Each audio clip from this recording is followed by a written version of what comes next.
Chapter 1430. Vashj continued to speak tirelessly. 10,000 years have passed. Although I used the ultimate transformation that you taught me to deceive my former compatriots, I have indeed suffered unimaginable hardships and more or less atoned for my sin of betraying you. Now I, Vasilika Ubatilia, once again beg you, great master, to let me return and become your maid. These sincere words moved the women of Karazhan. 10,000 years of suffering. Everyone thought that the high elves deserved it. They betrayed their compatriots, and finally fell into the deep sea because of the judgment of fate. In order to survive, they did not hesitate to sell their souls to Enzos. As a result, their beauty was lost forever, and they became dirty and ugly Naga, wandering in the dark and lightless deep sea, with the most disgusting underwater creatures. However, the ultimate transformation deceived Enzos, and also became the last hope and redemption in Vashj's heart. After 10,000 years, she actually recognized Duque like tyrant. Was this considered as going through thousands of twists and turns, and finally achieving the right result? At the top of Karazhan, the women were silent. It was too cruel to use 10,000 years to test a relationship. It did not matter if it was the relationship between a man and a woman, or the relationship between a master and a servant. No one dared to say that after being separated from each other for more than 6 million days and nights, they could still maintain their original hearts. Not to mention staying in such a dark underwater world filled with negative emotions such as resentment and madness. Only Jaina lowered her head slightly. No one knew what kind of complicated emotions she was feeling under her delicate face, which was constantly changing between a gloomy and a wavering expression. On the throne of the Serpent Shrine, Duque also sighed. Very impressive loyalty. I do not know what this 10,000 years of fate has brought you, nor can I feel the hardships you have experienced. Since it was a promise I made back then, and you have sincerely pledged yourself to me, I can't think of a reason to refuse. After saying that, Duque, who had the appearance of Mark Dooku, gently opened his arms, revealing a faint smile. Welcome, Vasilika. One sentence determined the whole matter. The twin emperors, who stood next to him, had a gloomy and unclear light in their yellow eyes. It would be a lie to say that they were not angry. If they could defeat Vashj more cleanly, even if Vashj returned to Duque's embrace, they would still be meritorious. Now that they were neither up nor down, and they still couldn't take down the two of them, the situation had changed. They had become Vashj's touchstone. It was too late to regret now. If they were given another chance, they would choose a more aggressive fighting style. Vashj, who had completely transformed into a night elf, straightened her back, a look of devotion and fanaticism beyond imagination on her face. 10,000 years ago, I had a chance for redemption. But I chose to curry favor with my former master, Queen Azhara. It was my stupidity that caused my 10,000 years of suffering. However, whenever I saw the hideous appearance of my compatriots and compared it to my beautiful body after I cancelled the ultimate transformation spell, I always felt comforted. My lord, this is the beacon of hope that keeps me from falling into madness. Vashj knelt down again. This time, she used her trembling hands to gently hold both sides of Duque's right boot. The dignified master of Cultivation, who controlled the water source of millions of creatures in the Outland, and could even easily change the situation in the entire Outland, Naga Queen Vashj, in the most humble posture in front of Duque, told her loyal prayers. Praise you, my lord. Praise you, great Master Duke Marcus. After saying that, Vashj kissed Duque's shoe heavily. To be honest, Duque could not get used to this exaggerated salute no matter how many times he did it. Although the Nagas had dispersed and become clan-based, the customs that had been passed down from the High Elf period had not changed at all. Power, status, and class were all very solidified. Seeing Vashj's insistence, Duque also accepted this big salute. The master and servant status was set. Duque said, "The farce outside can end now. Every moment, there are more unnecessary sacrifices happening. Master, if I had stayed in Illidan's camp, damn, are you addicted to playing infernal affairs like me?" He cursed in his heart. On the surface, Duque was the man who claimed to be the Radiant King. Duque's expression became serious. I am a demigod who spies on fate. I am the flag-bearer who overthrew the tyranny of the Burning Legion. Wandering for 10,000 years is enough. A mere Illidan is not worth it for my maid to risk her life again. After the huckster said these words, the fanaticism on Vashch's face became even more intense. Thank you, my lord, for your understanding. However, this relationship from 10,000 years ago should be kept a little secret. Duque's expression was mysterious. Strictly speaking, the name Mark Dooku was not on the Burning Legion's must-kill list. This was because when he had publicly destroyed the Twisted Void Fortress, Duque had used the name Infernal Affairs. Mark Dooku was just a temporary alias Duque used in Azhara. Back then, there were 3 demon leaders in charge of Azhara, Mechtherodon and the Eridar Gemini. The Eridar Gemini were already Duque's insiders. Mechtherodon had just been killed by Varian, and it would take time for him to resurrect. It would not be a problem for a while. As long as Duque did not jump out and claim that he was the Infernal Affairs, the Burning Legion had no reason to immediately call their main force over. In fact, Duque did not believe that Kill Jaden did not know that he was causing trouble in the Outland. According to Kill Jaden's personality, after blowing up the Twisted Void back then, it was impossible that Kill Jaden did not turn all the information and clues upside down. It was very likely that the fact that the Infernal Affairs was Mark Dooku had long been exposed. The key was that Kill Jaden was pretending to be stupid. What was he pretending for? If Duque was not a transmigrator, he really did not know what Kill Jaden would do next. What was shameless was that Duque was the kind of transmigrator who used history and future to the extreme. Since the commander of the Burning Legion was pretending to be stupid, Duque would also pretend to be stupid. When the time came, he would see who was the real idiot. Duque had calculated that as long as his main body did not run to the Outland, Kill Jaden would definitely continue to pretend that he did not see him. In this case, what he had to do next was very natural. After a few seconds, 2 voices suddenly sounded on the originally extremely intense battlefield of the ruins of the Twin Towers. One was Vashch's clear and mysterious ancient High Elven language. I, Queen Vashch, hereby declare that I have lost the battle just now. It is the duty of the weak to obey the strong. I choose to pledge allegiance to the great demigod of Azeroth, Duke Marcus. My people, my servants, I now order you to put down your weapons and surrender to the Alliance. Otherwise, go to hell. Vashch's declaration caused a trace of shock to flash in the eyes of all the Nagas. Chapter 1431. The other was the voice of Bu Lang Bronzebeard. He spoke in the common human language, informed the entire Alliance and Horde army. In the battle at the Serpent Shrine, the Alliance commander Duke Marcus's Kiraji twin emperors have successfully defeated the Naga queen, Vashch. Now Vashch has surrendered on behalf of all Naga. Take note, do not attack enemies who have laid down their weapons, but for those who resist, kill without mercy. Compared to the Naga side, who were at a loss, the Horde's reaction was even more startled. Orgrim's expression was very interesting. At this moment, it was as if all the condiments and sauces in the kitchen had been smashed in his face.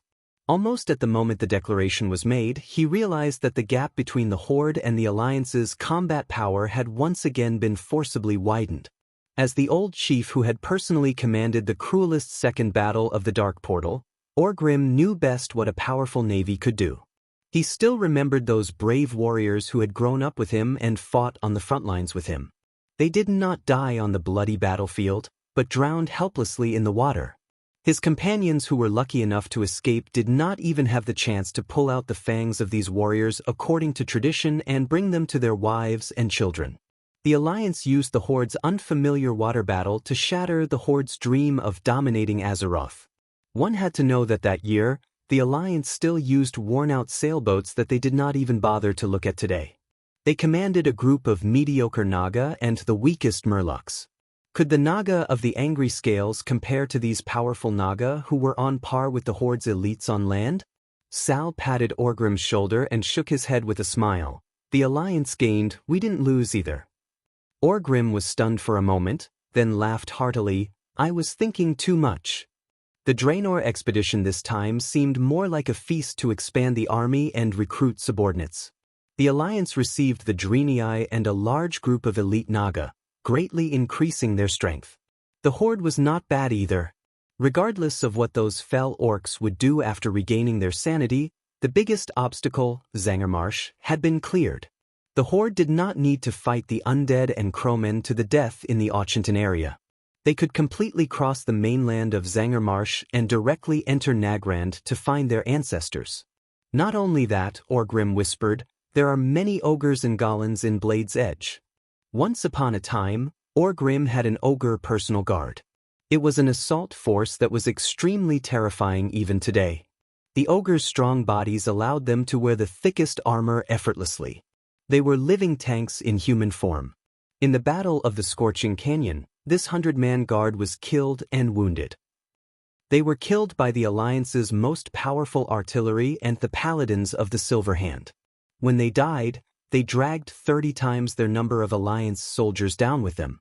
As long as the ogres were armed and placed in a place where cannons and other heavy weapons couldn't reach them, they would still be a terrifying existence on the battlefield. Not to mention Goblin, the most powerful killing machine in our world since ancient times. Thinking of this, the two generations of great tribal chiefs felt a little excited. The Alliance ate the meat while the tribe drank the soup. At the very least, the tribe didn't get nothing.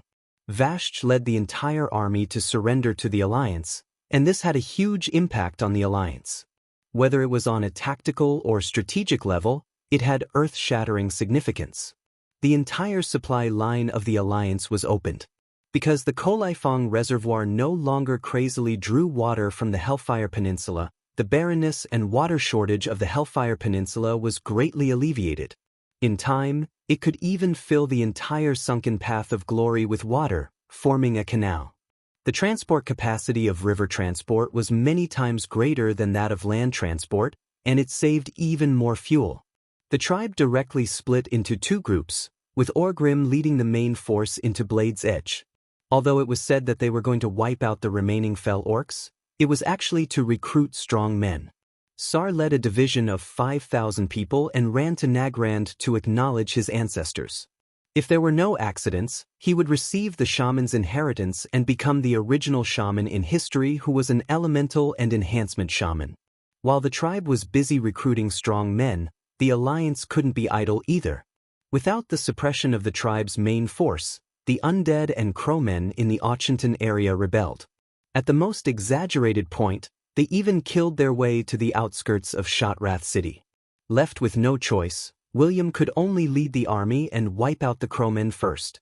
On the other hand, to allow the Alliance's main force to wipe out the crowmen with more peace of mind, Duque, who was freed up, led the mechanized army into Moon Shadow Valley. They built a city in the middle of Moon Shadow Valley, less than 300 kilometers away from Illidan's lair, the Black Temple. Because the dwarves were the main force, and they had to use a large number of air forces, it was naturally called the Wildhammer Fortress. On the surface, Mark Dooku brought Iriel with him, strolling around and looking around, as if he had nothing to do all day and was blindly giving orders. In reality, Duque had been secretly busy consolidating the forces under Vashj. Vashj had been the Kolaifong queen for so long, and she had accumulated a lot of power. Most of the aquatic monsters and leaders chose to obey. Only the swamp giants were not smart, or the dark energy they had been injected previously made them more violent. They were the most incisive rebels. In addition, there was also Leotheras the Blind. In this life, he wasn't as crazy as he was in history, but instead became Illidan's loyal follower. Originally, Duque wanted to control him, but in the end, this guy was stubbornly resisting, so he could only let him die. After consolidating Vashj's forces and letting Vashj's loyal Deepwater Lord Carathilas take control of the army, Duque let Vashj pass through the dark portal and come to Karazhan. "Dear master, where are you taking me?" Vashj, who was completely in human form, followed Duque through one hall after another, and finally came to a vast balcony. This was where the Nightbane used to be, and Duque had also resisted the invasion of Nizol, who was still the great chieftain. Now, this was just a window to the outside world of Karazhan. 10 steps away from Vashch, Duque stood still with his hands behind his back. The atmosphere in the air seemed to have quietened down because of what was about to happen next. The surroundings were silent, and only the soft moonlight shone on Duque's body. Suleika, do you know? Everyone has to be responsible for what they have done. Duque seemed to say these words without rhyme or reason. Master, did Suleika do something wrong? Vashch lowered her head, and there was a sense of grievance in her voice. Well, you did do something wrong. Do you remember that you once led an army to attack Tiras and killed Crown Prince Tandrid's family? Duque's words suddenly made Vashch's face turn whiter than white paper, and there was not a trace of blood on her pale face. Chapter 1432. Even the quick-witted Vashch could not say anything in this situation. No matter what she said, it was a fact that joining the Burning Legion had destroyed the entire Tiras. The most terrible thing was that Jaina Proudmoore was one of Duque's divine daughters. Duque seemed to be talking about something that had nothing to do with her. I value Jaina very much. She is one of the few mortals who has the opportunity to become a demigod. Once I become a true god, she will be my follower. At this moment, Vashch's whole body was shaking like a sieve. Since Jaina had a grudge against her, then the best way to solve the grudge was, of course, to sacrifice her, the little maid. Was there a need to say it? At this moment, Vashch really felt extremely bitter. She did not surrender on impulse. She had carefully studied Duque's actions. The Alliance and the Horde had fought for so many years and had a blood feud with each other, but in order to fight against the Scourge Army and the Burning Legion, they joined forces. The Horde took in the Forgotten, who were regarded as taboo by the Alliance. The Alliance maintained silence and calmly accepted this fact. The Kiraji insect people swept through half of the Kalimdor continent. The Alliance took in the Kiraji insect people, and the Horde did not even let out a fart. Who knew that when she took all the Nagas to join Duque, Duque would actually say that he wanted to settle the score? For a moment, Vashch was really full of grief and indignation. What was the difference between this and being attacked by a dog? But she had no choice but to surrender at that time. Duque was already ready to take action himself.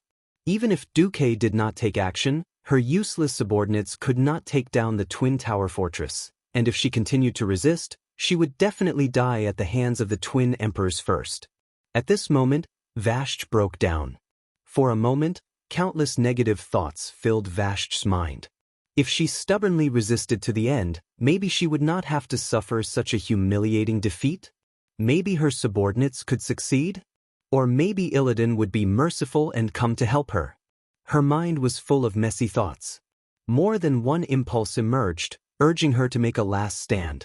But in the end, the only thing that came out of those squirming red lips was a humiliating plea. Master Duke, do you really want your Celia to die? Duque turned his head and looked at the sky, bathing his face in the moonlight. After a long time, he let out a long sigh. Merit must be rewarded, mistakes must be investigated, and enmity must be avenged. This has always been my principle. As a leader, if the rewards and punishments were unclear, the people around him would naturally be divided. If you can't even lead the people around you, you can forget about leading the entire Alliance, or even the entire Azeroth. Vashch didn't say anything. She knelt down and slowly stretched out her trembling hands to grab the corner of Duque's clothes. Duque did not dare to turn back to look at that beautiful face that was filled with despair and sorrow. He was afraid that his heart would soften. In the end, he did not turn back. Merit will be rewarded, and mistakes will be investigated. I've given you a chance. It's up to you to see if you can grasp it. With that, Duque suddenly pulled back his robe and disappeared in front of Vashch in a flash. Master! Vashch hugged him fiercely, but what she hugged was only nothingness. Her whole body froze. After a few seconds, she came back to her senses and suddenly laughed wildly. Ha, ha, ha, my good master, your so-called chance is to let me die in the hands of your woman and let her vent her anger? Ha, great. You are so great. You are indeed the chosen king of the humans. Ha! It was an unbridled and desperate laughter. It was the self-hatred of being abandoned after giving everything. It was the wailing of being kicked into the endless abyss after thinking that she was saved. After laughing and crying for a long time, Vashti came back to her senses and found herself surrounded. To be precise, she was not surrounded. A large group of people stood outside a powerful protective magic array. In the array, there was only her and Jaina Proudmoore. This was clearly a magic version of a gladiator arena. "Are you here to kill me?" As soon as she asked, Vashti realized that her question was a bit redundant. She did not recognize any of the people outside the magic array. She was very familiar with the coat of arms on their chests, Kurtiras. Needless to say, Jaina wanted to kill her enemy in front of all the higher-ups of Kurtiras. Selfless revenge in the face of national calamity? What a joke! She did not do it before because it was not time yet. If she did not kill Vashti with her own hands, how could she appease the anger in her heart? Not to mention her, even all the generals and ministers under her would be indignant. Archimonde, who had tortured and killed the previous king, Lin, was already hanging on Mount Hygel, and the grass on his grave was 3 feet high. Even if the last blow was stabbed by Duque, Jaina, who had personally participated in the Archimonde crusade, had received the initial recognition of the people of Kurtiras. As long as Jaina put an end to the death of the previous king and crown prince, it would be a perfect succession for the people of Kurtiras. Jaina held the staff in her hand, and a cold frost aura suddenly erupted from her body like a blizzard, dyeing the entire balcony snow-white in a few seconds. "I, the current queen of Kurtiras, Jaina Proudmoore, am here to collect a blood debt from you for the death of my brother Thandred's family." What else could Vashti say? Apart from extreme despair and indignation, she had nothing else to say. In the next moment, she had already activated the ultimate transformation spell, turning into the ugly appearance that was hated by the world, and even by herself, a naga with 6 arms and a snake tail. The middle hand on her right crooked her index finger at Jaina. This gesture only meant one thing.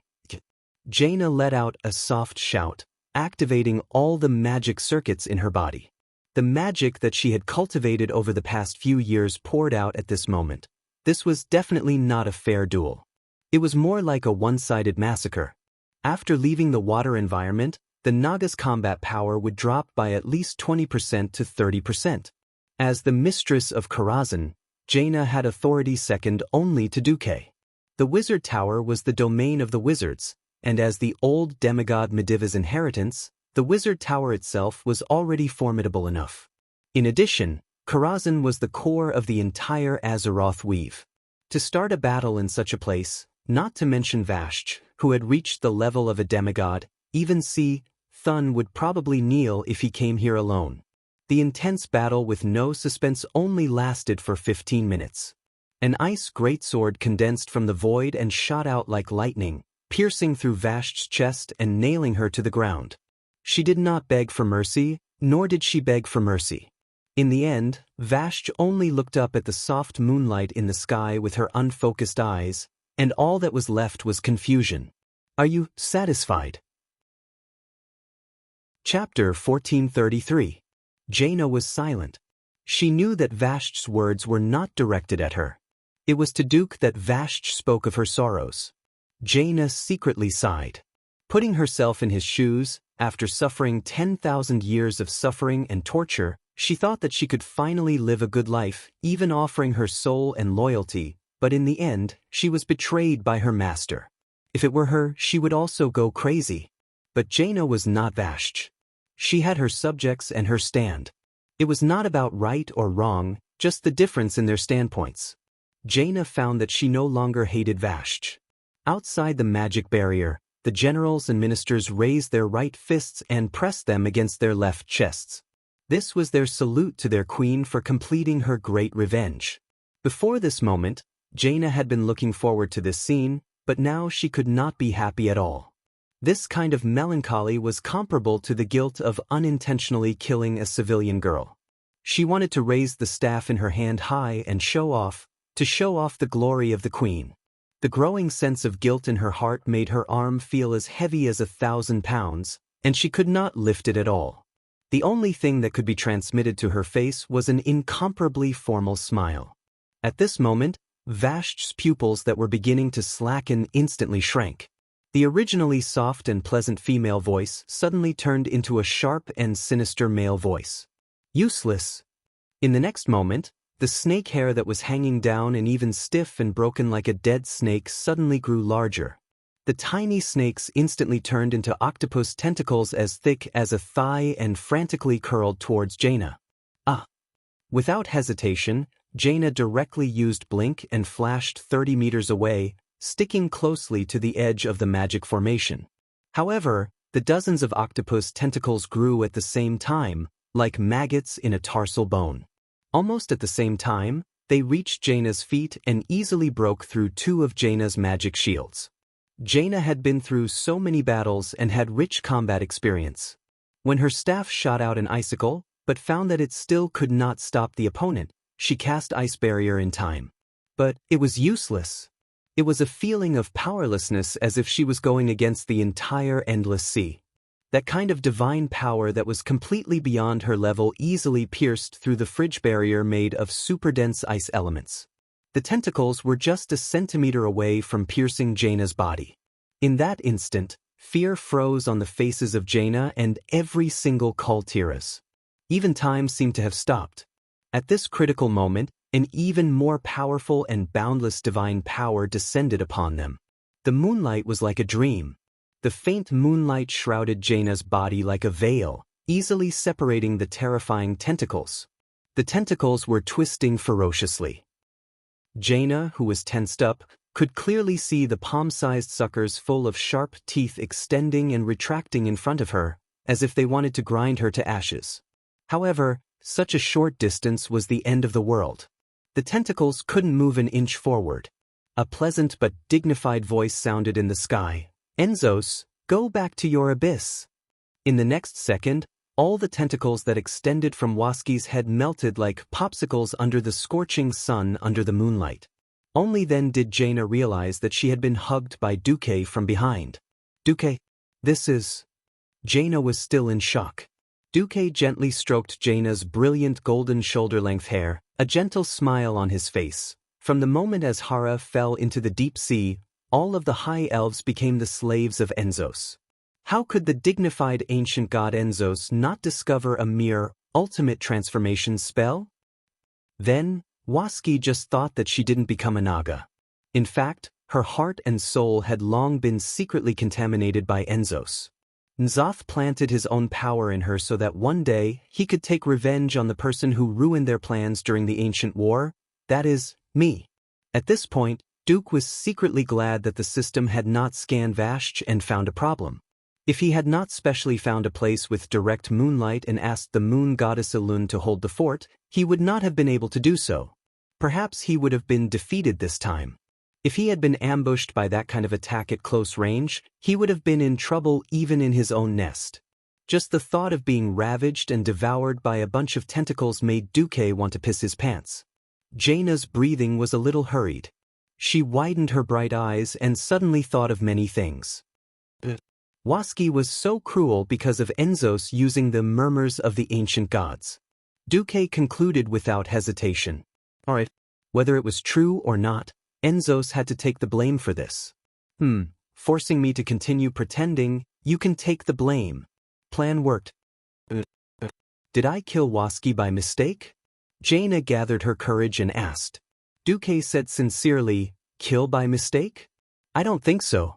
If you didn't kill her, Enzos' backup plan would never have appeared. Don't pursue this matter anymore. Promise me, from this moment onwards, forget your hatred forever. This is good for you, for me, and for the whole of Cultiras. Yes, I will. Jaina nodded heavily, then turned around and faced the generals and ministers of Cultiras, raising the staff in her hand high. I, Jaina Proudmoore, in the name of the Queen of Cultiras, declare that the vengeance of the late King Dain Proudmoore and my brother Tandred Proudmoore's family has been avenged. From today onwards, the people of Cultiras must learn to forget their hatred and treat the Naga and Murlocs who have joined the alliance fairly and justly. Do you understand?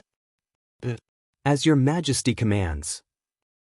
All the generals and ministers knelt on one knee at the same time, lowering their noble heads to their queen. After sending her ministers away, Jaina suddenly felt a little uneasy. Duque had helped her so much, it was reasonable to say that she should have come to the magic circuit tonight for an in-depth exchange, but she knew that her subjects needed her, and she had to publish the magical image of killing Waski as soon as possible. Duque showed a gentle smile. Go and win over your subjects today. Today, you are the greatest queen of Cultiras in history. You must be with your subjects. We will talk about our matters later. A large number of Cultiras left. The huge balcony suddenly became empty again. Duque walked to Waski's corpse. The former queen of Kolaifong was quiet after her death, and died with her eyes wide open. Duque smiled. Fool, you have given me your sincerity and loyalty, how can I let you die so easily? A mysterious aura suddenly began to form in the air, and some unknown factor behind the law realm was restless. Waski felt that her soul, which was about to disintegrate, seemed to have received some incredible and mysterious call. Chapter 1434. Where is this? Am I dead? Vashch was in a daze. She felt as if she was in a world of silence. There was no sound of the wind, no chirping of insects, and neither was there the familiar sound of running water or the feeling of flowing water. She was not on the ground, nor was she in the deep water. At this moment, there was a voice in her heart that was extremely clear and certain. It was the voice of hope. Celia, Celia, Celia. This voice was incomparably indistinct and distant. It was as if the last call was already 10,000 years ago in the ancient times. It was so long ago that she could not remember it. But in the past 10,000 years, every time she woke up from nightmares, it was this voice that comforted her, the voice that she recognized as her true master. That was because she made a wrong choice and was abandoned. It was not a true abandonment.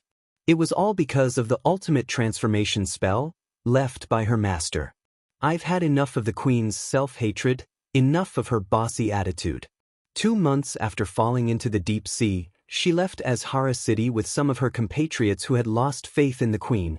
Every time her compatriots fell into a deep sleep and no one spied on her, she would take off all her clothes and stand in front of the mirror, admiring her unique body. It didn't have that disgusting long snake tail. There were no scales glowing with an ominous green light. There were no sharp and vicious claws. There were no deformed and horrifying 6 arms. In the mirror, she was still as perfect as she was 10,000 years ago. A pair of well-proportioned and fair long legs, a slender and enchanting waist, pink and alluring peaks, and a face that was like a work of art. She once thought that Queen Azhara was the most beautiful existence in the world. Unfortunately, the queen had succumbed to the evil god under the fear of death and became a monster that even she hated. Only I, Vashch, no, Celia, escaped this vicious curse. Gently stroking her still perfect body, Vashch fell into some kind of fanatical narcissism. Great master, my lord Mark Dooku, when will you appear? Take me away from this terrifying world? I swear, I will pledge my eternal loyalty to you. Vashch declared herself countless times. Life under the sea was extremely terrifying. There were giant sea beasts that could not be imagined on the surface everywhere. A lamp-like thing was often a bait organ used by a terrifying sea monster to seduce the Naga. Vashch had personally seen no less than 10 of her compatriots. Because they yearned for the light, yearned for the prosperity of the past, when they were on the verge of a mental breakdown, they directly threw themselves forward. The light disappeared, leaving behind only the malevolent mouth of the sea beast with thousands of sharp teeth. Fresh blood and minced meat floated along with the tide. Whether they were willing or not, they could taste their own kind in their cheeks. The nauseating days, day after day, year after year. It was impossible to survive in the deep sea in human form. If they wanted to survive, they could only use the ultimate polymorph, to transform into their compatriots and fight with limited nature magic. Because there was hope in her heart, Vashch, who originally didn't have outstanding aptitude, became even more outstanding. Exterminate the sea beasts. Enslaving the water elementals. Subduing the deep sea giant. Unknowingly, A large group of Nagas had gathered around her. There were men and women. Every one of her subordinates saw her as their hope and their faith. He suddenly smiled bitterly. My greatest hope is actually my master. This sentence of infinite emotion never flowed out of her mouth. Celia? Celia? The call of her former master would ring in her mind every night when she woke up, becoming her motivation to survive. This voice encouraged her, because her master saw through fate and foresaw all of this in advance. In her bewitched consciousness, this voice had become the majestic pulse of the river of fate. It led her through countless painful times, broke through the fate of certain death, and gave her the courage to lead more compatriots. This voice was still the embodiment of hope. But how can you do this to me? In a trance, she cried. Am I not dead? Why can I still feel it?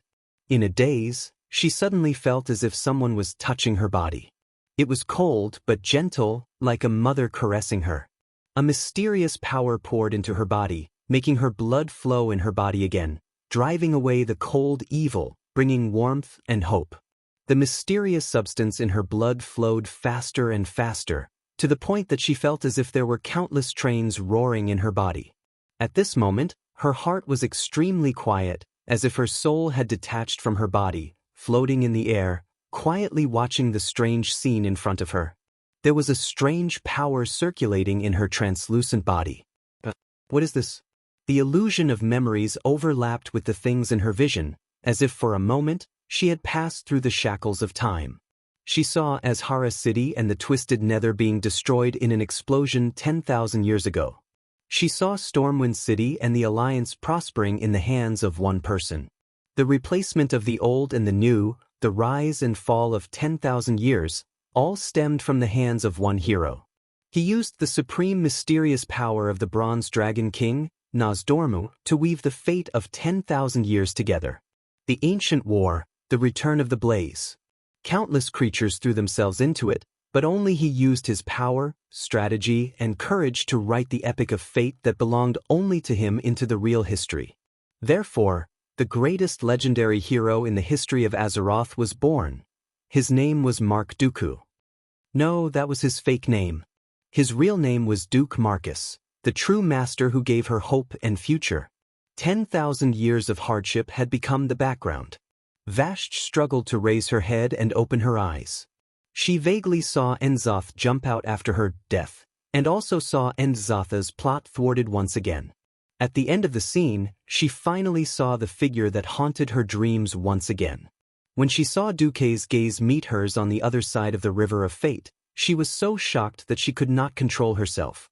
She blurted out, "Master, so you never abandoned me?" Vashj saw the confident smile on her master's face, as if he had the world and fate in his hands. "Fool, you have given me your sincerity and loyalty. How can I let you die so easily?" Master Duke's voice was like a morning bell, driving away the darkness and waking her up from her daze. "I'm not dead?" Vashj struggled to sit up and was stunned to see Duke walking towards her. "No. In order to atone for your sins, the previous you died. But now, I will grant you a new life."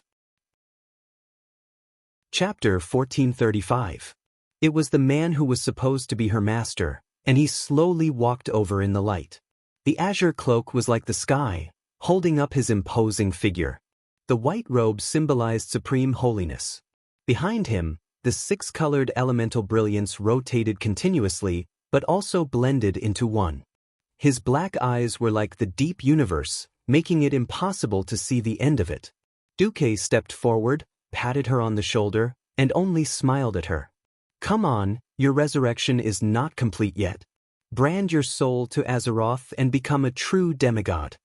"What? A true demigod?" Vashj had yet to come back to her senses. "Even if you can't, you have to, or you'll really die." Duke smiled and pointed at her chest. There, the ice sword that Jaina had summoned had melted, leaving a huge wound. If it were an ordinary creature, it would have long been dead. This. Vashj was at a loss. At this moment, a gentle voice echoed around.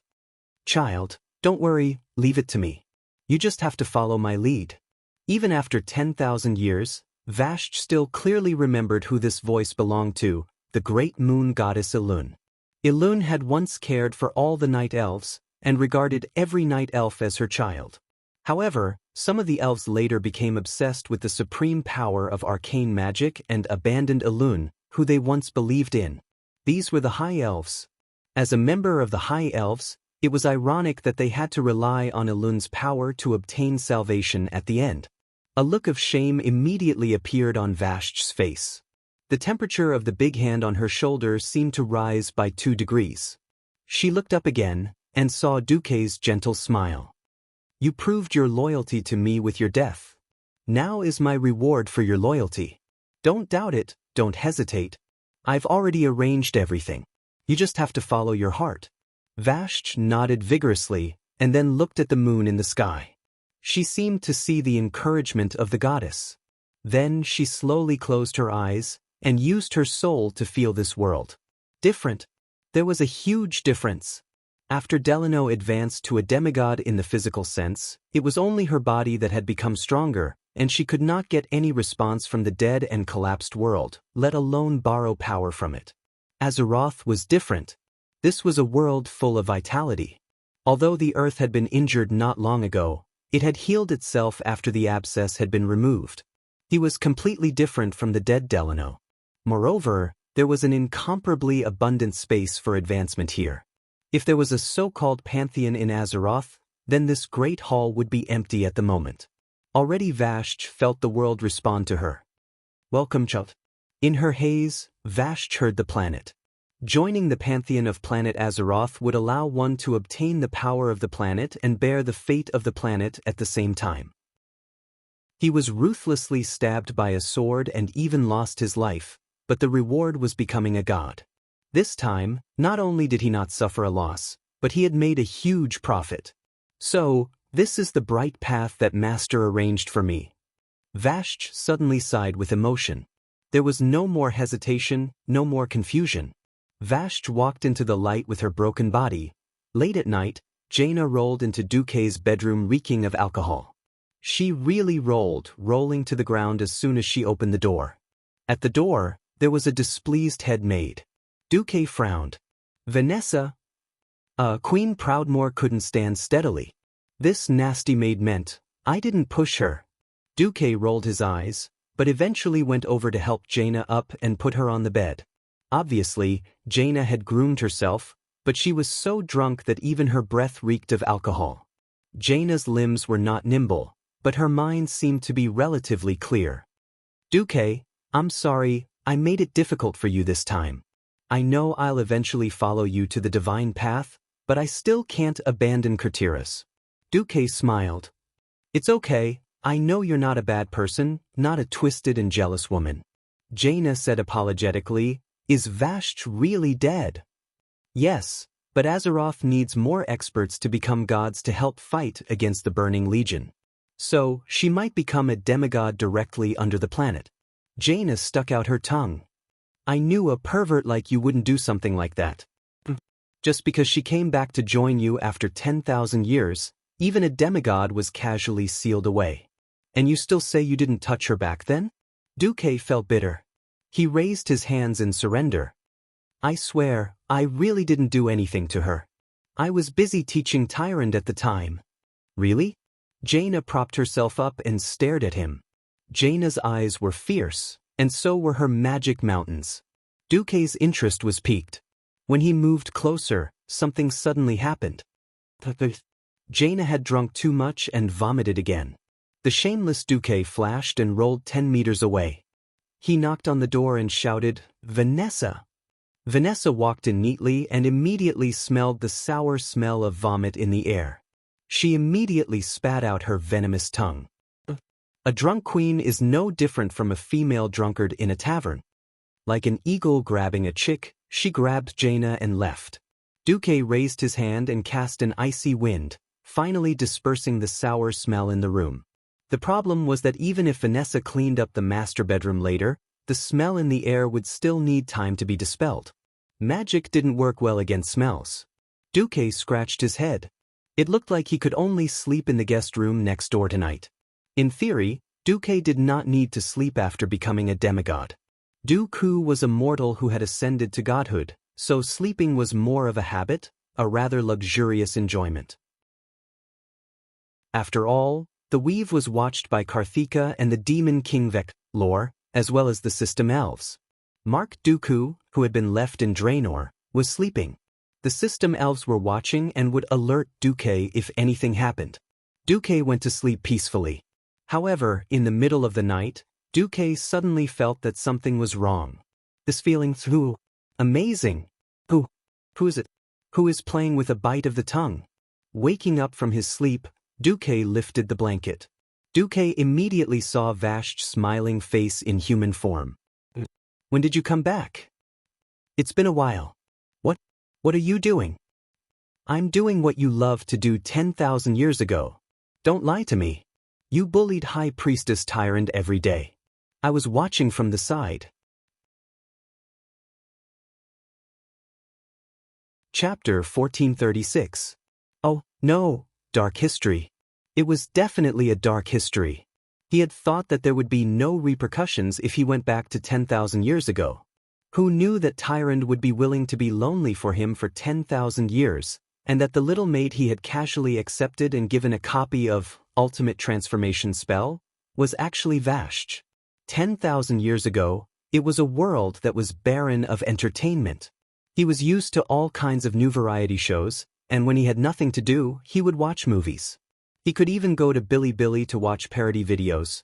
Dumok, who had gotten used to this kind of life, was not used to it when he first came to Azeroth.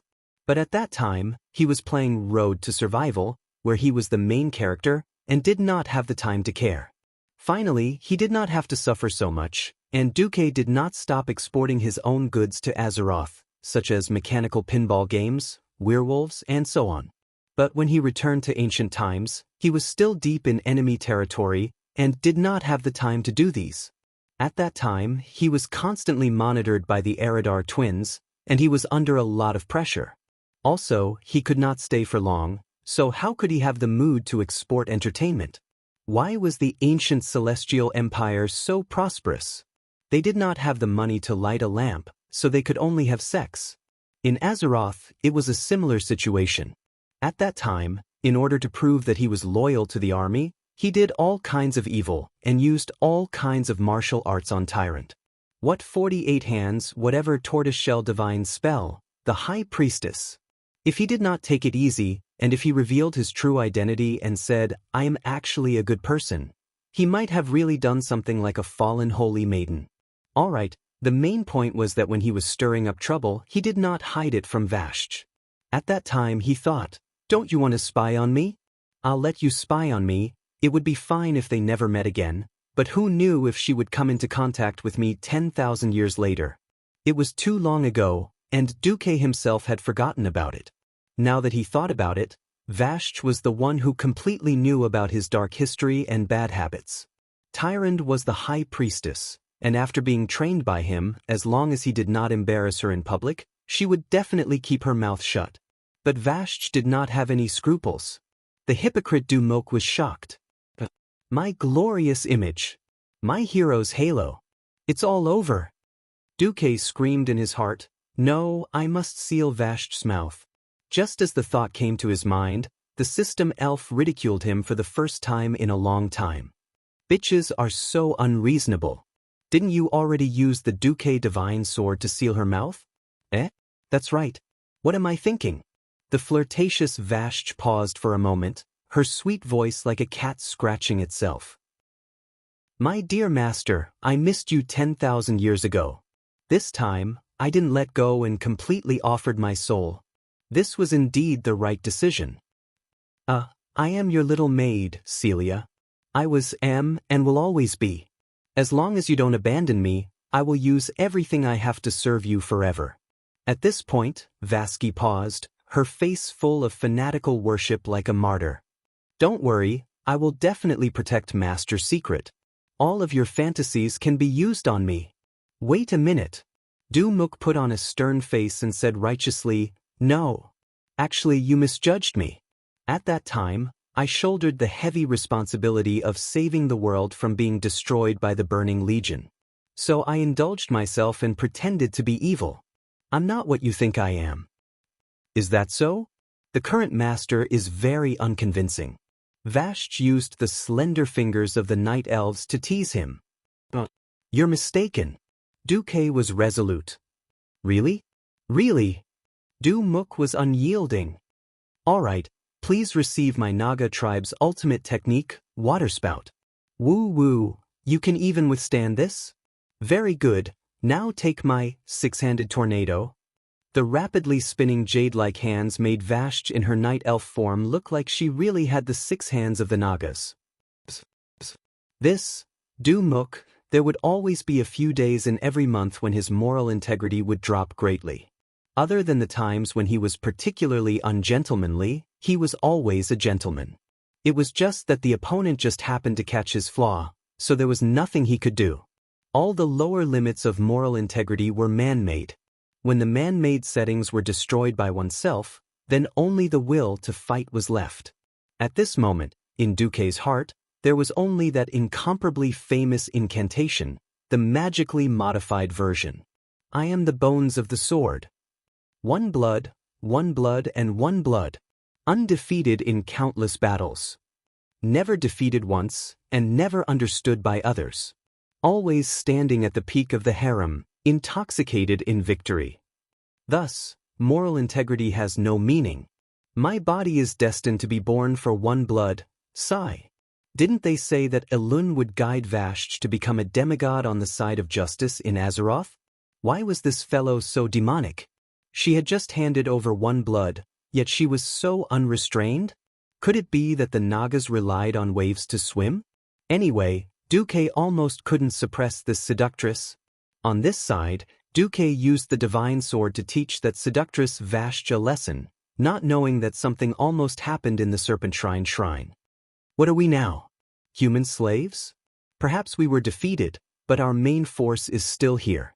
Why don't we even have a decent position? What the hell is this?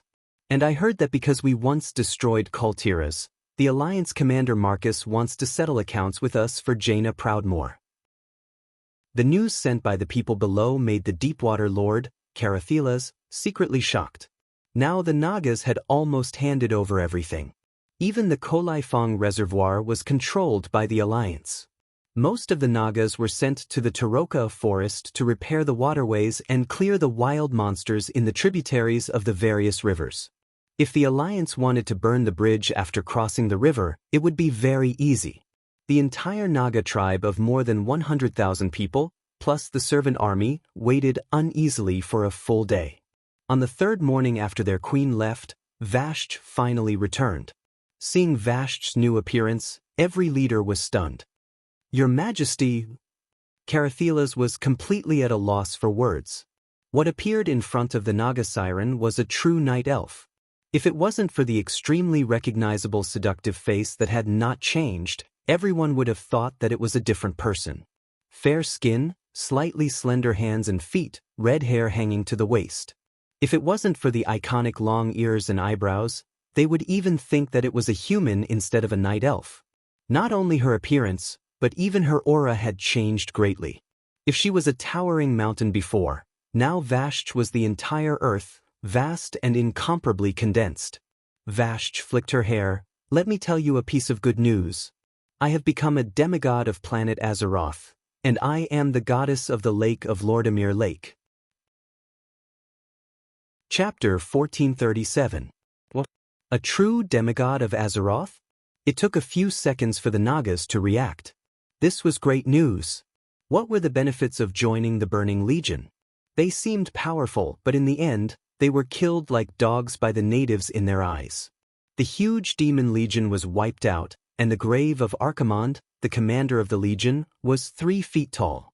He was forced to join Illidan, who was part of the legion, and in the end he was beaten black and blue by those bones in Draenor. In the end he ran to the Outland, a place where even birds wouldn't shit, to eat and wait for death. So what if he dominated the Outland? Who didn't know that the core of this planet had been broken, and the whole planet would perish at any time? On this floating continent that was getting drier and collapsing every day, was it really interesting to do the so-called water pumping work? Countless Nagas wanted to return to the endless sea. Fighting with deep-sea behemoths every day at the bottom of the sea was more promising than now. Now, it seemed that they had lost to the allied forces of the Alliance and the Horde. They had lost face, but they had won. Look at the storm badge on Her Majesty Queen Vashti's left breastplate. In the past few days, they had already figured out that those who could have the storm badge were the direct descendants of the Alliance. Every Naga's eyes lit up. It turned out that Her Majesty had gone to seek status for us. In just a moment, all the Nagas present raised the longbows or tridents in their hands high. Long live Her Majesty Vashti. Her Majesty Vashti is wise and mighty. The cunning of the Nagas also originated from the court struggles of Azhara in ancient times. Anyway, flattery would not cost them anything.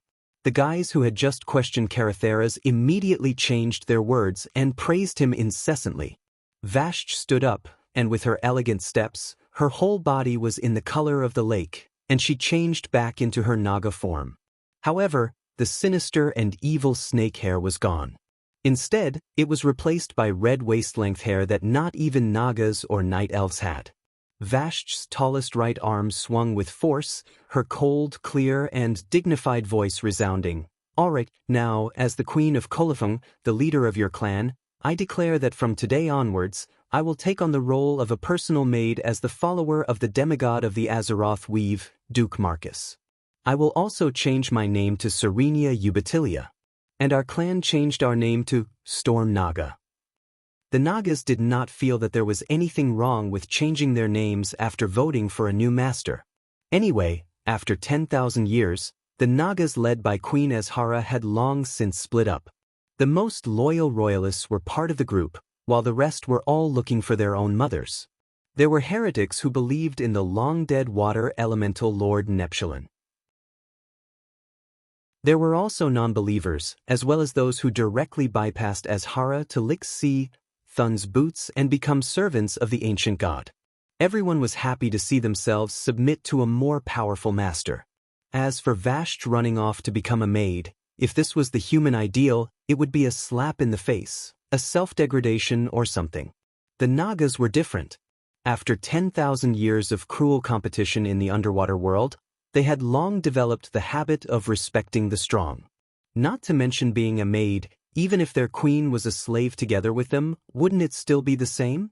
Moreover, when Vashti explained that she was baptized by Elune, and then placed under Duke's command, the Nagas looked at their queen even more highly.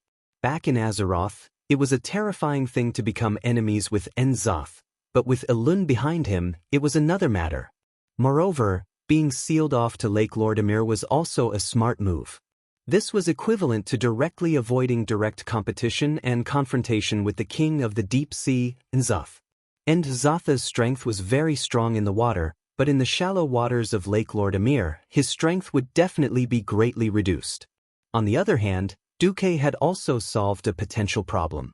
One had to know that when they ambushed Deathwing Nesario in Lordaeron City, N'Zoth directly attacked from Lake Lordamir, and almost let Nesario escape. In the past, there was no other way without the conditions, but now that there was Vashti, Duke would never let such a ticking time bomb appear in his territory again. For Vashti, whose strength was only a demigod, a vast inland lake was definitely just right for cultivating her divine power. Not only could she nourish herself, but she could also expand the space. Vashti had personally explored that there was a waterway in the depths of Lake Lordamir that could lead to the endless sea. After the announcement, the Deepwater Lord Karathelas had one last question. "Your Majesty, why did you change your name to Serenia?" Vashti raised her eyebrows. Vashti was one of the culprits who destroyed Kurtira's island back then. The night before yesterday, the Colifong Queen Vashti, who had committed countless crimes, had already been killed by Jaina Proudmoore. So, Vashti is already dead. The new goddess of the lake, the Storm Naga's chief, Serenia Ubatilia, is the new leader who is completely loyal to Master Duke Marcus. Do you understand what I'm saying? This time, Vashti subordinates all understood. Isn't it just deceiving humans? It's just that she changed the form without changing the dressing. Queen Vashti, on the other hand, didn't even change the dressing. Well, Changing the head of a night elf was also considered a head-changing spell. Anyway, Nagas looked the same in the eyes of humans.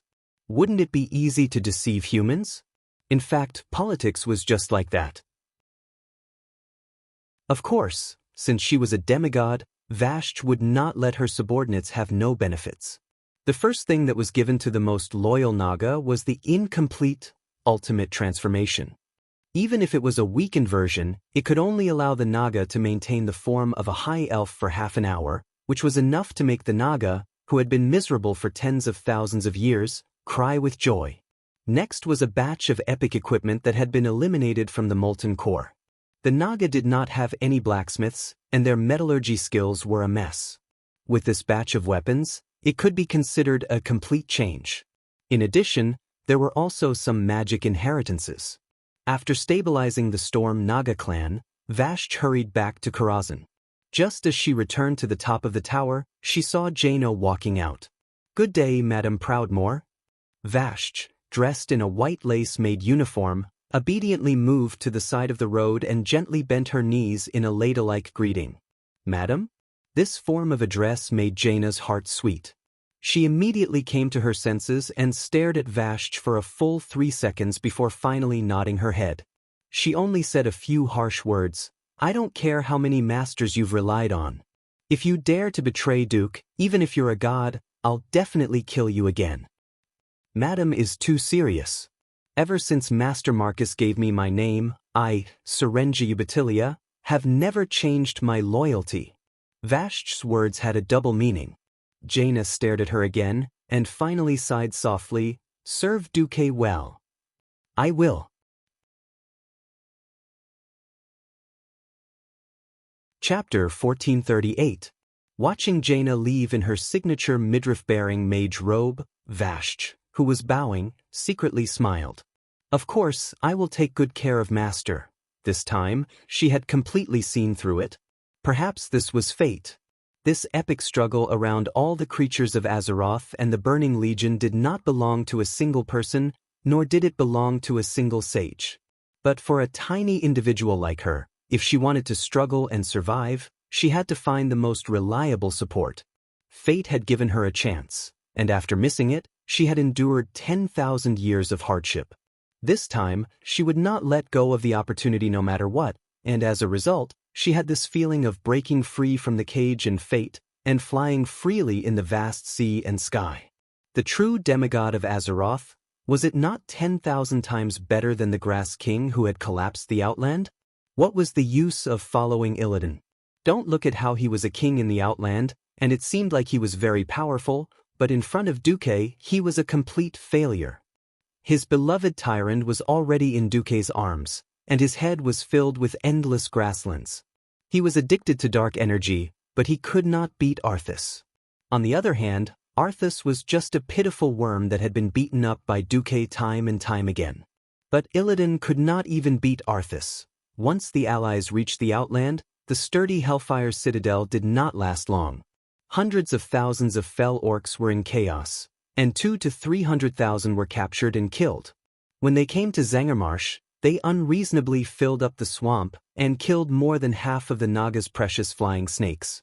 Fortunately, she saw the opportunity to surrender quickly, and there was still the fate from 10,000 years ago. Otherwise, I always had a premonition that if I didn't rely on Master, I would have died in the Serpent Temple. Vashj muttered to herself, "I never believed that there was a hero who could change fate in this world, but Master, you changed me." Vashj was a little self-deprecating. She did not expect such a yearning to be hidden in her heart. "Thank you, my Master. Thank you for letting me recognize my own limits." There was a voice in her heart that immediately urged her. "Hurry up and hold on to this life-saving straw." Gently pushing open the door, Vashj saw Vanessa, who had a bad expression on her face. She nodded politely, then pushed open the door of the inner room and walked in. "Vashj, aren't you going to deal with the Naga tribe?" Duque's voice gave Vashj an inexplicable sense of familiarity. Vashj first gave a standard palace maid's bow, then replied obediently, "Thank you, Master, for allowing me to spread the ultimate polymorph. Now the entire Storm Nagas are singing praises of Master's greatness." Storm Naga. That's the name given to us by our lineage of Naga in order to thank Master for saving us from our ugly appearance for 10,000 years. If the Master feels that it is not suitable, then we will change it immediately. But the joy of returning to our beauty is absolutely not the slightest bit false. Duque could not help but smile bitterly. The elves were particularly vain. Whether it was the night elves, the high elves, or the blood elves, they all boasted that they were the most beautiful creatures in the world. For other races, even if they were acknowledged in other areas, they would never concede in terms of beauty. In order to prove that she was not lying, Vashj even showed Duque the magical video of the Nagas being overjoyed after turning back into the high elves. This was really not an act. Do they know that they are still Nagas in their bones? Of course, even so, they are already very grateful.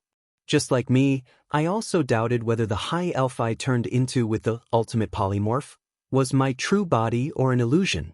But in those unforgettable painful years, this was already the best comfort for my soul. This flattery was really smooth. Vashj took a step forward. The Storm Naga tribe and I are extremely grateful for Master's gift, so we are willing to do anything for Master, even to die for Master. This was a bit exaggerated. Duque sounded strange. At this moment, Duque suddenly discovered that there was a layer of water vapor around Vashj's body for some reason.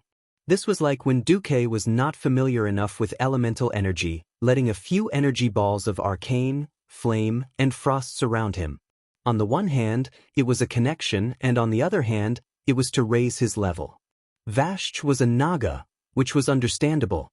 But who could tell him why Vashj's white gauze dress became almost completely transparent when it came into contact with water vapor? A pair of long, straight, and well-rounded legs, coupled with the hazy water vapor, this was simply seductive. The gentleman Duque put on a straight face. It's working time now. Don't play this kind of trick again in the future. Vashj bowed deeply, and a burst of dazzling white light blinded Duque's corium gold dog eyes. I don't know why, but I suddenly want. Duke mustered up the little bit of moral integrity he had and said sternly, I said, really? Really? Suddenly, Vashj stuck out her nimble little tongue. It was really nimble. She was clearly a highborn elf now, but her seemingly slightly long tongue displayed special skills that theoretically only Nagas could do. First, it rolled back 360 degrees. Duque forced himself to be calm. Then, she returned to her original position and did a left flip, plus the tip of her tongue turning 360 degrees. This was a bit impressive. She returned again, this time with a right flip and a half, plus the tip of her tongue turning 1080 degrees at lightning speed. The wall of Duque's moral integrity was instantly smashed to pieces under Vashj's tongue siege hammer. Woo, my moral integrity, it's gone forever. 10 minutes later, Vanessa knocked on the door and came in. She had a cold face. Reporting to Master, a cat that always wants to steal from the wizard tower has disappeared. Is that so? Duque sat behind the wide office desk with a serious face, leaning back on the comfortable chair. I heard that the cat ran here. No. It must be an illusion. Vanessa's ears twitched, and her face immediately turned sour. Dear Master Beast Duke, I have the obligation to remind you that the Magic Mirror Conference of the Alliance is about to begin. Please do it quickly. Good.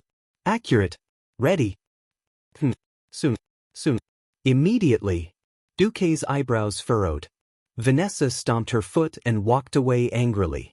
Duque was excited. He had become a great sage. In the sage's domain, Duque began to think about life. He had King gotten his most beloved tyrant, and he had maliciously taken his two capable subordinates, Kai Z and Vashj, under his command. Who knew if Illidan would really become a real villain after acting like one for too long? This problem seemed very serious.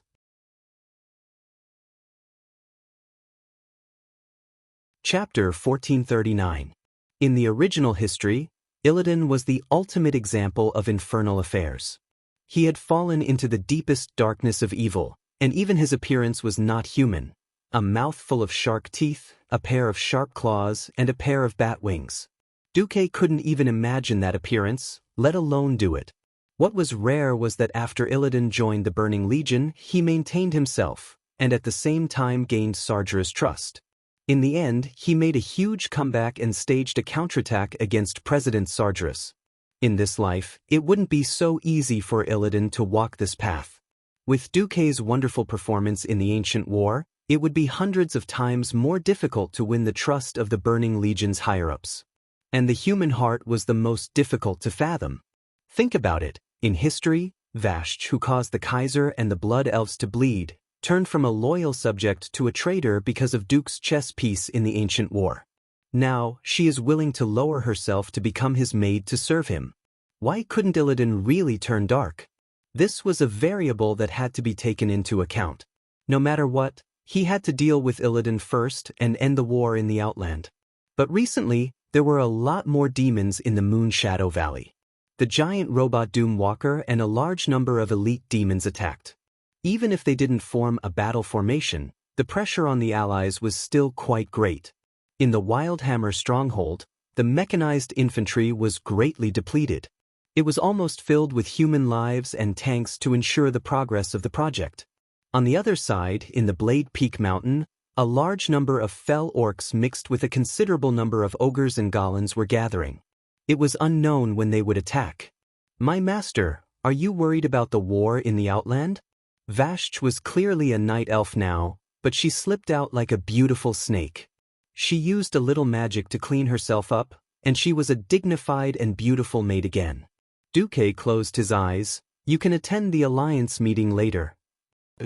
Vashj put her hands gently on her abdomen and stood behind Duque in a standard maid's posture. The scheduled time soon arrived, and the light in the room instantly dimmed.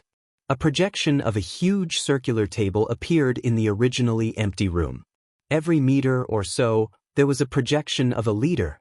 As soon as the battle started, almost everyone's eyes were on Vashj, who was standing beside Duke. She was killed by His Majesty Proudmoore, and after paying for her sins with her death, Goddess Ilun purified her soul. She was killed by His Majesty Proudmoore, and after paying for her sins with her death, Goddess Ilun purified her soul. After receiving permission from planet Azeroth's consciousness, she has successfully promoted of Azeroth's daughter of the demigod of Lake. Vashj stepped forward in a dignified and calm manner and bowed to everyone. Your Majesties, leaders, greetings. The old Vashj is dead, and now my name is Salika Ubatilia.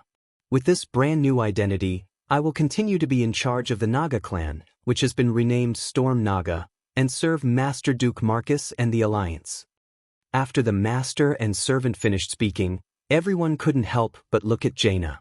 Jaina nodded. In fact, after I killed Vashj, I was ambushed by Enzatha's power lurking in Vashj's body and almost lost my life. Therefore, the hatred between Kurtalas and Vashj was ultimately due to Enzos.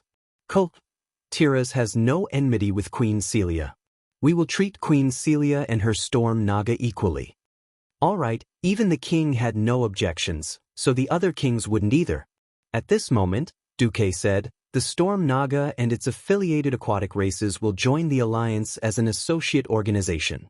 If you wish to become a member of the Alliance in the future, it must be proposed by the leader of the Storm Naga and approved by 2/3 of the representatives of the Alliance. Now that the Alliance was so big, they couldn't just casually accept new members. After all official members have the right to vote. Previously, when the Draenei who believed in the Holy Light joined, it was easier for everyone to accept. If the Nagas became a member as soon as they surrendered, many kingdoms would probably be secretly unhappy.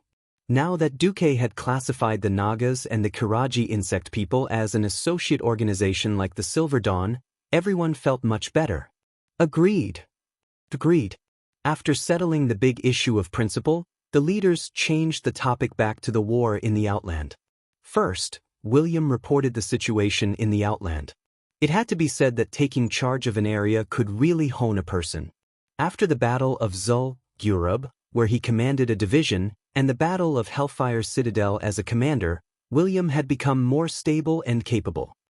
Thanks to Commander Duque's help, the surrender of the Storm Naga has allowed our supply line to be complete. The scales of victory in the Outland War are indeed tilting towards the Alliance.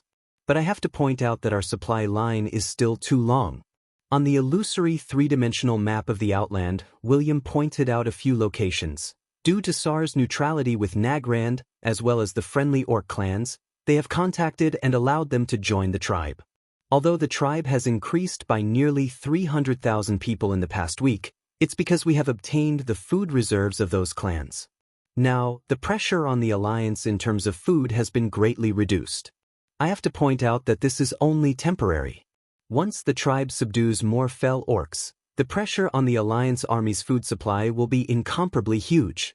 Our supply line has already reached its limit. Now, every train from the Dark Portal to the Honor Fortress is loaded with supplies and filled with orcs on the return journey.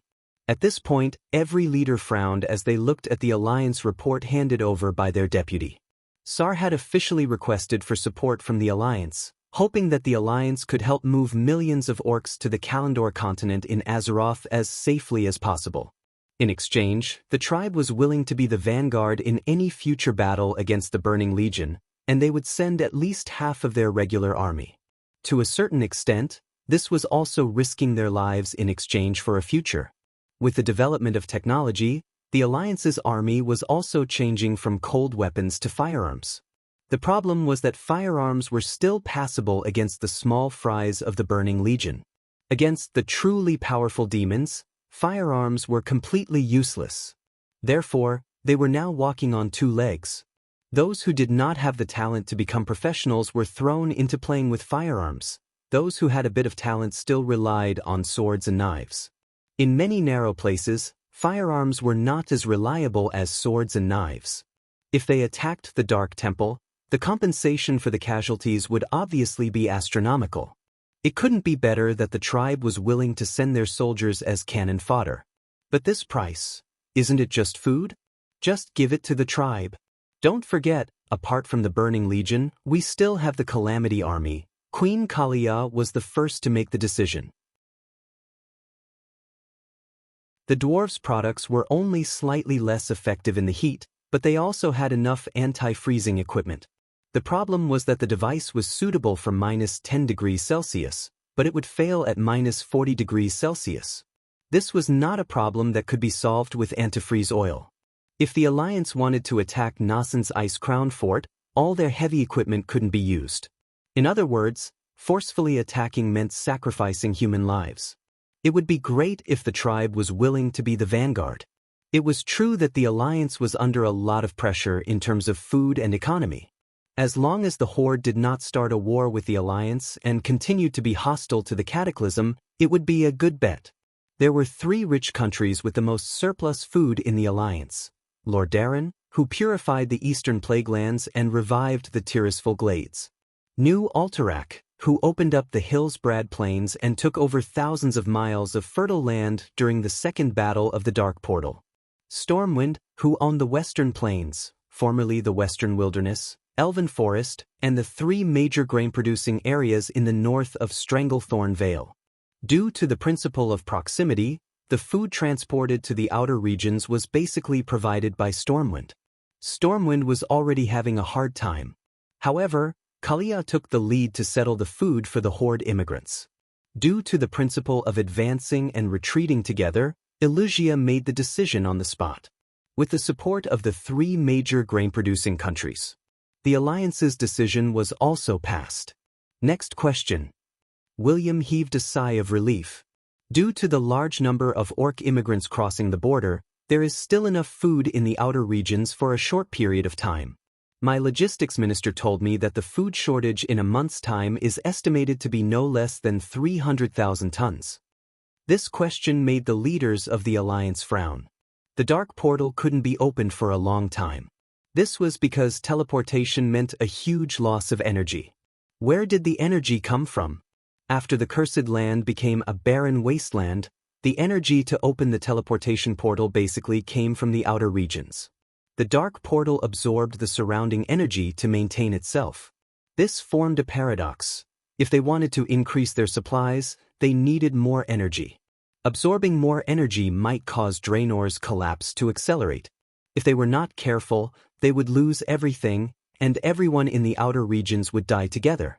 Moreover, before the orcs were completely evacuated, the Horde would not allow the Alliance to destroy Draenor. Otherwise, they would not hesitate to start a war. At this moment, Vashch, who was beside Duque, raised her hand gently and requested to speak. Seleka, go ahead. Duque called out Vashch's name. The storm Nagas can supply a portion of the food from the outer regions. Because there is no pollution in the Serpent Lake, the polluted water has already been drained to the swamp further west through the pipes.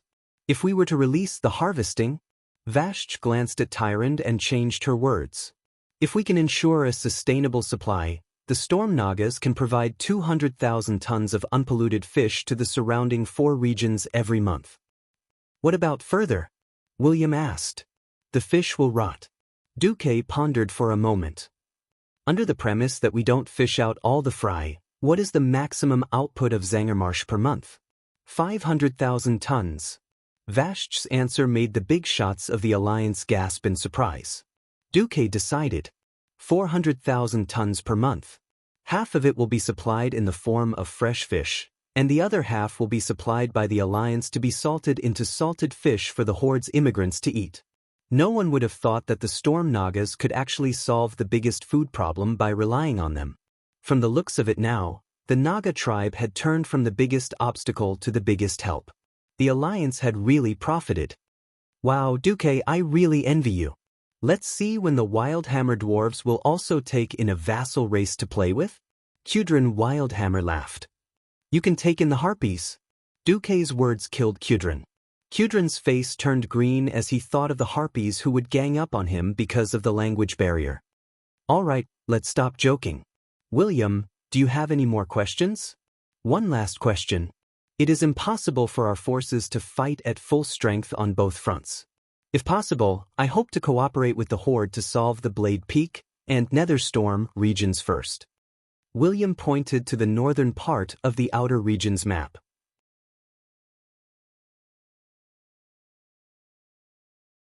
Chapter 1441. Firstly, there are fell orcs attacking from behind. Even if the Storm Nagas help us block the attack from the Blade Peak Mountain, we still can't rescue the Dreenii and Kale, that's blood elves who are trapped in the Storm Fortress. Secondly, we know too little about the Moon Shadow Valley. If we launch an all-out attack, the Burning Legion might ambush us from behind. Also, the Moon Shadow Valley is too vast. We need 1 or 2 large fortresses as a base. Actually, William was more worried about something else. The Alliance now had flying battleships and could play with heavenly justice. But the Burning Legion had space battleships and could also play with demons from the sky. The troops that tried to attack the Moon Shadow Valley were destroyed by the hellfire that fell from the sky several times. Draenor did not have a planetary protection array, and this so-called atmosphere was not fortified. The current technology was not reliable at all in terms of air defense. Only the magic tower was more effective. This meant that the attack on the Darkness Shrine would not be done in one go. It had to be pushed forward slowly. In a situation where there were worries and there was no forward base, it would be easy to get into trouble if they rashly sent in all their troops. However, it was not easy to repair the forward base while resisting the attack of the demons in the Moon Shadow Valley. Hence, William pushed the responsibility to him. They could either give him more troops or help him resist the enemies in the Moon Shadow Valley. It would be best if the forward base could be repaired before the army returned. No leader raised any opinions on the spot. Everyone looked at Duque. This time, Duque was a little ungrateful. He said that he would let William be the commander of the expeditionary army. In the end, when they finally conquered the Hellfire Fortress, Duque got his substitute to do the work secretly and took over Vashch. Of course, William also knew that it would be difficult for him to monopolize power in the Outland. Firstly, he did not have the status and qualifications to control Thrall. He had no choice but to kick the ball back to Duque. Duque thought for a moment and made a decision. My substitute, Mark Dooku, will be in charge of building the Wildhammer Fortress as a forward base. During this period, Cudrin, Bu Lang, Lillis, Vashch and their subordinates will be under Mark Dooku. Yes, Sir Willen, Please send an elite troop to assist us. Understood. Understood. Yes, Master. No problem. All the leaders agreed. Duque turned to face William's projection. I'll give you 3 months at most. In at most 3 months, I hope to see your main force return with the Drenii and Kale, that's division. Leave it to me. William patted his chest. The next day, a flock of griffins flapped their wings and passed through the dark, psychedelic night sky. Behind the Griffin Knights was a rather scattered fleet of airships. The entire fleet departed from Fort Glory and took a detour around the thorny rocky grounds. They didn't enter Fort Windrunner but directly flew north and entered Moon Shadow Valley. Along the way, there were many accidents. For some unknown reason, both the man and the griffin exploded in midair. He had also personally witnessed the scene of a plane full of people and goods crashing in the sky. The laws of the Draenor world seemed to be crumbling. There was no possibility of rebuilding this special world that lacked a core and only had a few continents floating in the void. In any case, Delano would obviously die in the long river of history faster than in the original history. As the fleet swept across the dark land west of Moon Shadow Valley, the power of the dark energy could be seen eroding the entire Moon Shadow Valley. It could be seen without binoculars, as the dark energy was rampant on this continent. The highly concentrated energy had attracted the demons in the void. Almost all the demon species of the Burning Legion could be found here. Imps, Cerberus, demonic guardians, dread guardians, Shivala, Doomguard. There were even groups of demons gathering and swarming towards the center of Moon Shadow Valley where the mana smelting pool and other areas with high energy response. Looking down from the sky, it looked like a wave of darkness. Hof Imriel, who was standing beside Mark Dooku, shuddered. Seeing the place where she used to live turned into such a ghastly state, she thought of the temple of Karabaer that she had stayed in for a long time becoming a temple of darkness. She shuddered. Bu Lang complained, "Hey, we're really going to build a city here. Are you mentally prepared to lose 100,000 dwarven boys?" Thinking of relying on less than 10,000 dwarves to build a city in a place surrounded by demons, Bu Lang's scalp went numb. After all, when the construction of the Wildhammer Fortress failed, more than 3,000 people died, and the 5,000 who came back were all injured. 3,000 people did not sound like a lot, but many of them were elite dwarven engineers and craftsmen. Bu Lang's heart ached. Dwarves had long lifespans and a long growth period. No matter how they encouraged reproduction, it was not easy to make up for the losses in war. At this time, Duque smiled. "I'll be in charge of this, don't worry. When have I ever let you down?" At this moment, Vashch's magical message came. "Master, everything is ready. Let's begin." After Duque gave the order, there was silence for a few minutes. If one was not familiar with Duque, they might think that Duque was pretending to be a fool. At this moment, from the direction they flew from, a silver line suddenly appeared, stretching from north to south for who knows how many kilometers. Rumble, a shocking and terrifying sound came from far and near. "This is..." His hooves gripped the side of the ship, and even his tail that always swung around stopped moving. *CK. So generous? Bu Lang's jaw dropped, and even the wine bottle in his hand fell to the ground. Duque's smile was full of absolute confidence. "I've always been generous." It was a waterline that connected heaven and earth. Innumerable huge waves of several tens of meters high rushed towards the Moon Shadow Valley from west to east. The surging waves showed what it meant to be a raging wave. Whether it was the black land, the wooden houses built on the hills by the old beastmen, or the ferocious demons that were wreaking havoc on the land, they were all easily swallowed by this terrifying wave. The muddy tide easily filled up every low-lying area of Moon Shadow Valley within his field of vision. Imriel covered her mouth with her hand. She had witnessed Duque's miraculous actions more than once. Filling up the lake like a whip to stop the flow, a big move that flooded half of Moon Shadow Valley. This imagination, this ability to execute. Is Mark Dooku really an ordinary Radiant Moon Great Wizard? Imriel's curiosity was about to explode, almost causing her to suffer internal injuries. Duque casually pointed, and that finger seemed to be pointing at everything. Actually, the bottom of Zanger Marsh is very big, and the lakes in the swamp are very deep. Because Vashj used a water pump, almost all of Draenor's water was concentrated in the Serpent Lake. What I'm doing now is just letting Vashj return the water that she took back to the east of Terraker Forest. Chapter 1442. Bulang's eyes flashed. And then you get someone to blow up the higher entrance of the Moonshadow Valley, and let the massive amount of water pour into the valley? Duque smiled. Everything was calculated by the system.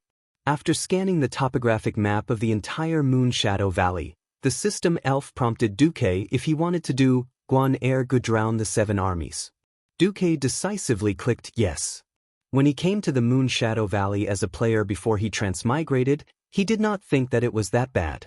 At most, it was the depressing sky, the slightly nauseating atmosphere, and the color rendering. Only when he came to the Moonshadow Valley did he realize that it was not a place for people to stay. On the black land eroded by the dark energy, there was a dry and stinky wind everywhere, and the air was filled with a nauseating smell. There was no clean water to be found. After flying on the Griffin for a whole day, all he saw was a neon green dark energy lake. That bright green color easily made people think of something like nuclear cola, radiation sickness, and the like. Duque strongly suspected that staying in this place for 3 months, any normal person would become demonic, and become neither human nor ghost. The dwarves who tried to build the Wildhammer Fortress had to dig deep wells to extract the muddy water, filter it, and then pour large bottles of Shotrath holy water to neutralize it before they dared to drink it. Building a castle, even if it was mechanized, was heavy physical labor. Water was essential, or else people would die. Since he had to clean up the scattered demons, Duque might as well flood the entire western half of the Moonshadow Valley. Looking down from the airship, this sea-like scenery could not be said to be boundless, but it had an even more shocking effect. The airship fleet was less than 20 kilometers into the Moonshadow Valley, and geographically, they had just come in through the narrowest funnel-shaped entrance on the ground. If the waterline came from the west, they could barely see the end of the waterline, but as the Moonshadow Valley's basin-like structure moved from west to east, the area of flat land became larger and larger. After the waves pushed over, it formed a long arc, so long that the end could not be seen. Only at the north and south sides of it, the end could barely be seen. Because the sky above the Moonshadow Valley was shrouded in a large amount of demonic fog, the lighting was quite poor.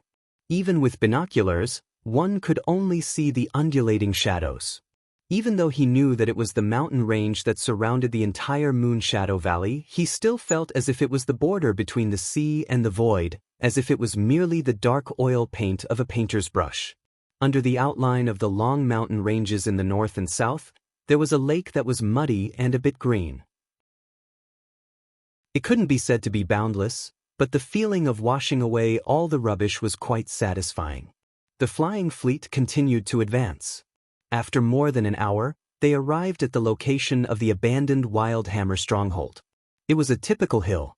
Although it was not too high, it was still more than 100 meters above the valley floor. The corpses that they didn't manage to retrieve in time had already been devoured by wild beasts until only a few bones were left.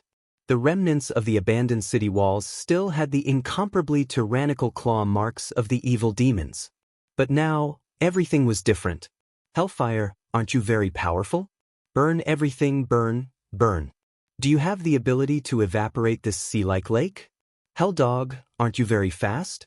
Do you have the ability to accelerate from 0 to 100 kilometers per hour in water for me to see? Although the old site of the Wildhammer stronghold in the southern mountain range now looked like a lone island in the middle of the ocean, the Burning Legion, who were only good at land and air battles, had no way of passing through this vast lake. Coming down from the flying battleship, Mark Dooku and his men stood at the edge of this peninsula, their expressions extremely relaxed. Bu Lang called out to his men, "Little bastards, hurry up and get to work. I want to see a beginner-level beach blocking position with anti-air firepower within half an hour." Kudran Wildhammer got down from his Griffin King Scarlet. They had been flying for 3 hours since they left Fort Windrun. Even the Griffin King was a little tired, let alone the other griffins. "Yo, Duque, Can't you get your storm naga to control this area of water? Then we only need to guard against the enemies coming from the sky. Duque shook his head and pointed to the fluorescent green surface of the water. You swim in it every day. If there's no holy light to help you expel the evil energy in your body, let's see if you'll turn into a demon. If not for the large amount of evil energy in the water, Duque would really have mobilized the naga to defend. After all, the demons of the Burning Legion were almost all-terrain creatures. Many demons could breathe better, and even if they could not, they could make do. Duque had seen the records. In the past 25,000 years, the Burning Legion could even conquer and destroy the gaseous creatures of the gaseous planets, let alone a small water attack. This was just an obstacle, not an insurmountable moat. Of course, the small-scale Naga troops were still prepared. There was a 1,000-strong elite Naga team on the transport ship. If the pressure on the front line was too great, Duque would invest in this team of Nagas. At most, he would use the diluted holy water of Shotrath City to bathe the Nagas. However, for 3 days in a row, there was no danger. There were indeed demons emerging from the water like the Loch Ness Monster, but there were not many who actually attacked the fortress in the building. More of them were the instincts of the low-level demons driving the scattered demons to break into the fortress defense circle. They came at irregular intervals. Sometimes it was just 1 or 2 hellhounds coming to deliver food, and sometimes it was a whole team of demon guards. This was a pain in the ass for the defenders. They could only deploy as many troops as possible, divided into 4 teams, and rotated every 2 hours. Each time, there would be no less than 3,000 troops stationed on the shore.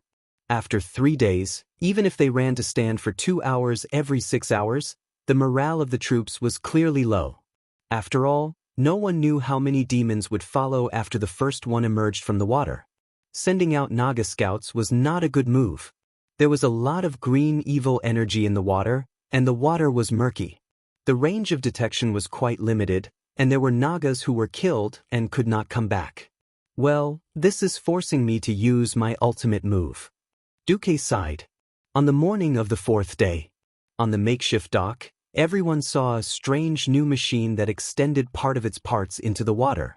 Duque stood in front of the machine and proudly announced to a group of dwarves, gnome craftsmen and scientists, "Hello everyone, welcome to the latest masterpiece of Marcus Future Technology Company, Limited, the underwater sonar system." Sonar is an electronic device that uses the transmission characteristics of sound waves underwater, and through electroacoustic conversion and information processing, it completes underwater detection and communication tasks. Our new passive product belongs to the category of acoustic positioning. By monitoring the noise in the water, we can roughly determine how many enemies are coming and what their size is.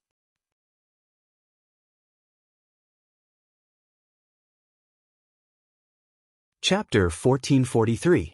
Passive Sonar. Passive sonar technology refers to the sonar passively receiving the radiation noise produced by underwater targets such as ships and signals emitted by underwater acoustic equipment to determine the position and distance of the target. It evolved from a simple hydrophone. It listened to the noise emitted by the target and determined the position and some characteristics of the target. It was especially suitable for situations where one could not make a sound and had to detect the movements of the enemy ships. Duque definitely wanted to make an active sonar, but the problem was that even if he kept instilling advanced technology into the scientists of Steel Stove Fort and Storm City, with the industrial level of this era, it was impossible to make it. For example, the sealing technology of this era was not up to standard at all. The ship's steel plates made of willow nails and welded together were still passable on the water, but when the pressure was higher underwater, it would be like a fountain everywhere. That experiment almost cost 2 senior scientists and a bunch of engineers. They could only settle for the next best thing, which was to make a coastal sonar. Of course, in order to locate the target more clearly, he had people set up a sound transmission device 500 meters away from the water's edge and not too deep. Duque controlled Mark Dooku. With a pretentious smile on his face, he twisted the button of the sonar device. From the loudspeaker, everyone could hear a very rhythmic beep, beep, beep. Duque continued to explain, "This is the sound we actively emit. We only need to listen for any clutter in the echo, and we can roughly determine the enemy's position and number. Before Duque could finish, a loud sound suddenly came from the loudspeaker. Thump, thump, thump, thump, thump. Duque was stunned when he heard this. A bunch of extremely imaginative dwarves suddenly began to make all sorts of comments. This sound, it sounds so real. It feels like there's something beating in this thing. Lang was the first to speak. Yeah. Could it be the footsteps of demons walking underwater? Comrade Kudrin's imagination ran wild. Yeah, most demons can't swim. They do walk underwater. But this sound is a little too sharp and clear. Shouldn't the sound underwater be a little more vague? Lang retorted. Only Duque's face turned green. As a veteran who has watched classic submarine war movies such as U-571, he certainly knew that this had nothing to do with sonar. With just a scan, the system found out what was inside the heavily guarded sonar system that he treated like a treasure. It was actually a bunch of little iguanas. Many of the Alliance's soldiers on the Draenor continent must have seen many of these annoying fairies. Although these palm-sized iguanas didn't have powerful attacks and didn't have strong bodies, and they looked easy to bully, they always moved in groups. It reminded you of a nostalgic species on the Azeroth continent. That's right, folks. Woo woo woo woo woo. However, these fairies were not as annoying as the murlocs. The first time they saw the iguana, they thought it was a little scary. They had the heads of frogs, sharp teeth, small eyes, rough claws with 4 fingers, and a wretched figure. However, after seeing them many times on the Draenor continent and slowly getting used to it, you would realize that they were a little cute. It would be weird. Duque was furious. The sonar was his treasure. When he was not sure that Vashj was Silegia, the sonar was his ultimate weapon against the Nagas. Who dares to put a group of little iguana people in my latest invention? There was only one answer. Duque's roar resounded through the entire shore. The hoof, who was standing not far away, heard Duque's roar. How could she not know that she had been exposed? Her whole body stiffened for a full second as if she had been electrocuted. Then, she shrank her head and actually wanted to sneak into the crowd and run away. The problem was that her mind was in a mess. She did not realize that she was surrounded by dwarves. She was more than a head taller than the dwarves. This stupid attempt to cover up made Duque even angrier. He immediately flashed over. Ah! Imriel screamed, turned around, and galloped away. Run? Why are you still running? Duque was quick and grabbed the hoof's tail that was seriously lagging behind.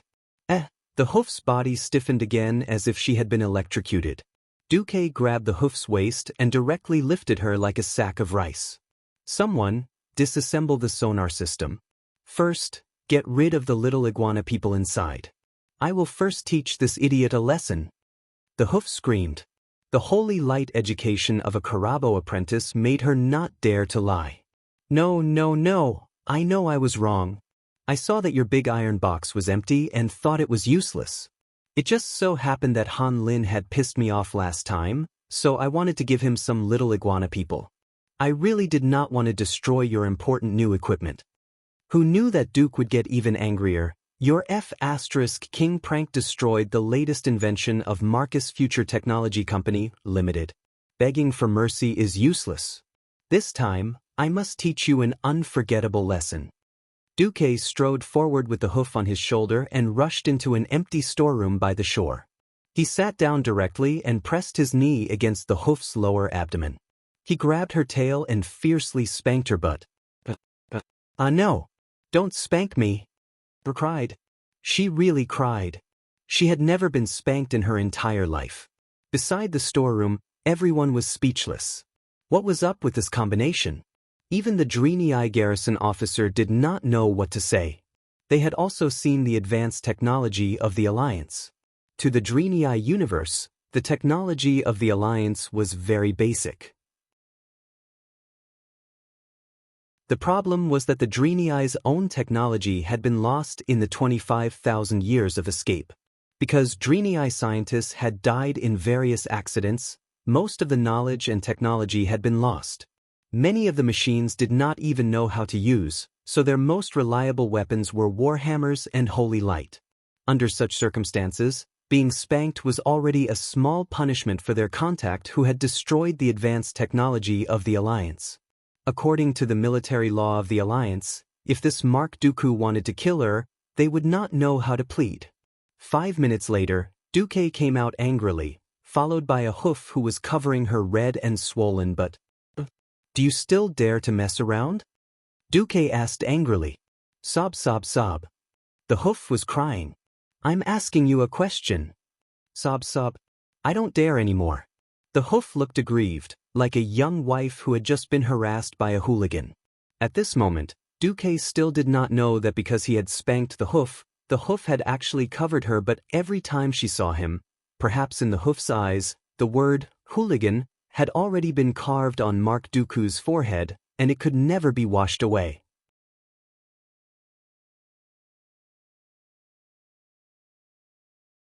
Chapter 1444.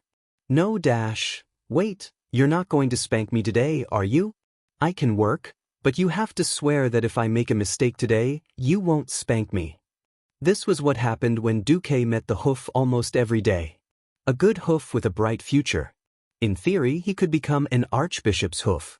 Why did he become a crazy woman with persecutory delusions after being spanked once? Do you know how many players who had delusions about you in the past will be in despair now? Duke clutched his head in pain, his face full of black lines. Dooku, are you not feeling well today? The hoof came over to ask Dooku with concern, still clutching his butt. What the hell is this? Are you doing this out of kindness, or to piss me off? Or to piss me off out of kindness? Dooku wanted to strangle Imriel. Dooku could not take it anymore and decided to have a showdown with the hoof. I, Mark Dooku, swear in the name of the weave demigod Duke Marcus that as long as you don't cause trouble and destroy the Alliance's cutting-edge equipment, I will definitely not punish you. Otherwise, I will let the weave demigod give Mark Dooku the most tragic destruction. But everyone was shocked, because Dooku said this in the command center. When he said this, the two kings, Gavasht and a bunch of lords with titles of generals all heard it. Dooku was controlling Mark, a delicate puppet. This was something only those who had the qualifications to attend the highest meeting of the Alliance knew. Lang and Kudrin rolled their eyes, completely speechless. Alright, this guy was Dooku. Who the hell would go back on his word to punish himself? But the others did not know. The group of generals sighed at the seriousness of this guy's oath. Imriel was naturally the first to fall for it. Really? The hoof did not panic, his butt no longer hurt, and his legs became nimble. He came over eagerly. It's true. If Mark Dooku lied to you, then he's not human. A certain Dooku who was disguised as Mark swore that it had nothing to do with him. The hoof who did not know how sinister people's hearts could be believed. She was so moved that she almost burst into tears. She grabbed Mark's hand and said excitedly, "Okay, I was wrong about you. Master Willen said that my holy light theory is already the strongest, but I need more experience to elevate my spirit and make my holy light even purer. Mark, since you're the boss here, give me a mission. I've been watching those dwarves build the city all day. I'm going crazy from boredom." With a smile on his face, Dooku announced, "Imriel, lead your troops to attack Illidare's sentry post on the west side of this place. Just use your garrison, the Highland Warriors group, and 7 other organizations. That's a total of 2,000 people." The hoof was dumbfounded. What? Several generals jumped up, especially the dwarf Lord Urgar, who was in charge of the frontline defense. "Wait. Envoy, I object. Even if the Highland Warriors group is not directly under the jurisdiction of the Alliance, there's no reason for us to let a Karabo apprentice who doesn't have a military rank in the Alliance to command an army of 2,000 people." However, Dooku looked as if he had seen through everything and was unperturbed. Of course, although there probably wouldn't be any King of Draenor drama in the future, but gold would always shine. After transmigrating to the world of Azeroth for so long, Dooku was basically certain that those who shone brilliantly in the original history would not be too bad in terms of quality. The problem was that without the tempering given to the hoof in the original history, Duque really did not dare to say whether she would grow to the height of the archbishop. Anyway, it was Willin who gave the hoof a chance to help her grow, and Duque did not mind him doing it once. Duque ignored Urgar and looked at his boss. Your Majesty Kudrin Wildhammer, do you object to my decision? Object? Object my ass. To object to this doll named Mark was to object to Duque, who was hiding in Karazhan on the other side of the world and playing doll games. Kudrin was too full to be so stupid. Although the dwarves were more straightforward, how could a king be so stupid? Kudrin patted his High Lord on the back. Didn't you complain all day that Illidan's men on the other side of the mountain often come over the mountain to cause trouble for you? Isn't this just right? Anyway, the Draenei can't help in the defensive line. Urgar looked like he was choking. Since his boss said so, what else could he say? The Wildhammer dwarves were famous for their Griffin Air Force, but in fact they still had a lot of land forces. As close friends of the Bronzebeard dwarves, their infantry and cannons were also very good at coordinating. Many times, the Wildhammer dwarves' infantry almost followed the landing point of the cannonball and charged forward. Once they found that there were too many demons, they could directly stop and all lie down. They would wait for the cannoneers who were originally playing with the cannons to adjust the firing rate, then fire another round and then charge again. The Draenei who were not familiar with this tactic were really powerless and could only stare at the back. Rather than letting these Draenei rot, it was more practical to let them go and wipe out the surrounding enemy strongholds. Urgar was also discouraged. Well, since the special envoy and my king have said so. At this time, Hoof finally reacted and should protest. Who knew, just as she sighed, she found that Duque had already King asked for an official seal from Kudrin and stamped it on the military order. Wait. I haven't agreed yet? Hoof's face turned pale. Please, this is a military order. You must complete it regardless of whether you agree or not, otherwise you will be punished according to military law, Duque said confidently and matter-of-factly. When Hoof still wanted to say something, she was suddenly pulled back by her compatriots. Garrison Officer Murad was a determined warrior. He had helped the Draenei in countless worlds to avoid the Burning Legion's demon army time and time again. He was a role model among the Draenei. His unparalleled combat skills and thunderous methods to uphold justice had earned him the respect of his compatriots. After Shotrath City was safe, this battle-hardened garrison officer was sent by Willin to support the front lines as the representative of the Draenei. Murad spoke. Imriel, we carry the hopes of our compatriots and come to the front lines to fight against evil. If we can't even destroy one of the enemy's sentries, how can we talk about attacking the Black Temple, restoring it to the Temple of Karabaer, and restoring its former glory? His words were completely politically correct. Hoof did not have any room to refute. Her superiors sold her out, and her compatriots sold her out. What else could she say? So, Hoof prepared to go to battle with tears in her eyes. Before she left, she gave Duke a tragic look. Her big, watery eyes were clearly saying, "Are you sure you're not sending me to my death?" Duque smiled. "No, I have faith in you, Hoof."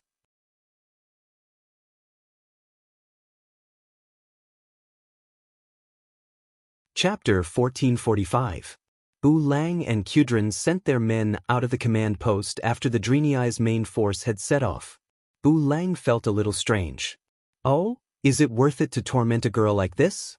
Considering the Draenei's lifespan and the fact that they have a long adolescence, she's at most a 15-year-old human girl. Duque rubbed his chin, his expression a little playful. Whenever a country or a race is in danger, there will always be heroes who appear out of nowhere. It's just that some will grow up smoothly, while others will grow too slowly and die young. Not every hero is called Duke Marcus. Some heroes look like flowers in a greenhouse before they grow up, and can't withstand the wind and rain. But, you two take a look at Varian. Before the incident with Onyxia, he was nothing more than a well-educated nobleman. Duque's words implied that if it wasn't for his bloodline, Varian wouldn't even have the right to be king. Bu Lang and Kudrin couldn't help but nod. If it wasn't for that cruel life as a gladiator, there wouldn't be a strong-willed Varian today. At the same time, Because of Duque's existence and the reintegration of another Varian personality, Varian's excessive violent tendencies were suppressed. Now, anyone could see that Varian was developing into an excellent leader, not only for Stormwind, but also for the entire alliance. To put it bluntly, if Duque ascended to become a true god and had to abandon the alliance wouldn't lack a standard bearer. It wasn't that the queens of the various human kingdoms weren't outstanding, but they all lacked a kind of unity, a kind of boldness that other kings and leaders would approve of. As the most populous and powerful race in the current alliance, the core of the alliance was destined to be controlled by humans. Among the human kings, Kalia developed Lordaeron into a logistics country. Most of her energy was actually placed on the people's livelihood and armaments. In fact, after Mograine's retirement and Abendis's disappearance, Lordaeron didn't have a decent commander-in-chief. Tyrion Fordring was only suitable for heroic battles, not commanding. Elucia, if her throne wasn't taken away, she was more like a merchant lady. Jaina was capable, but her ability to see the bigger picture was lacking. On the surface, the Dalajan was in a power vacuum, but in reality, it was under Duque's direct rule. Stormguard's Daneth Trollbane. At most, he would become a king on the surface, but in reality he would take charge of an entire region. Leading an army was already this silent man's greatest limit. After much consideration, in the end, Duque was no longer around, and only William, who had grown up, was the most reassuring. However, the two dwarves were still very pleased with Duque's unbiased way of cultivating the seedlings of the various races. Bu Lang said, "Speaking of which, are you really that confident in letting that little hussy go?" Duque rolled his eyes. "Even Mark Dooku can stand in front of you. What are you worried about?" The two dwarf kings immediately understood. Since Mark Dooku was here, it proved that this was the area covered by the magic net. As long as there was a strong enough magic net node, Duque could send over demigod-level powerhouses at any time, just like in the Serpent Shrine Cavern. The Wildhammer Fortress was the core stronghold for attacking the Shrine of Darkness, so the magic net here was of course of the highest level. The Illidari sentry post next door was just a small hill away. It had to be said that Duque had put in a lot of effort to groom Imriel. But the hussy herself didn't know. 5 kilometers away from the Wildhammer Fortress, the sky suddenly darkened. First, it was a smear of scarlet that gradually dyed the black sky, as if it was a sign of destruction. In a moment, the color began to turn into an extremely disgusting dark green. It was not difficult to imagine what kind of evil existed in the Illidari sentry post in front. Imriel thought about it again and again. He raised his arm twice and finally raised it. That was a signal to stop. The Dreenii garrison stopped in unison, and so did the cooperating quasi-military organization. Garrison Officer Maralad, I think. Should we investigate first? Imriel said with a hint of uncertainty in his voice. Very wise decision, Commander Imriel. Obviously, his position should be higher. As a garrison officer, Maralad had the style of a soldier and the spirit of a warrior. He did not underestimate Imriel, this so-called commander who had come out of nowhere. "I'll leave it to you to arrange." Imriel secretly heaved a sigh of relief. Maralad waved his hand and made a gesture. Immediately, the Highland Warriors and another organization called the Aurora Group sent people over. Maralad ordered meticulously, "Thomas, Jared, Commander Imriel, we need to investigate as much as possible without alerting the enemy. Send out your best men. Not only do we need binoculars to observe, but we also need an accurate count of the enemy's numbers and types. It would be better if we could estimate the general strength of the enemy. You have an hour." Understood. The Dreenei's hooves made too much noise. In addition to their taller bodies, they might be good warriors or good paladins, but they were definitely not good thieves.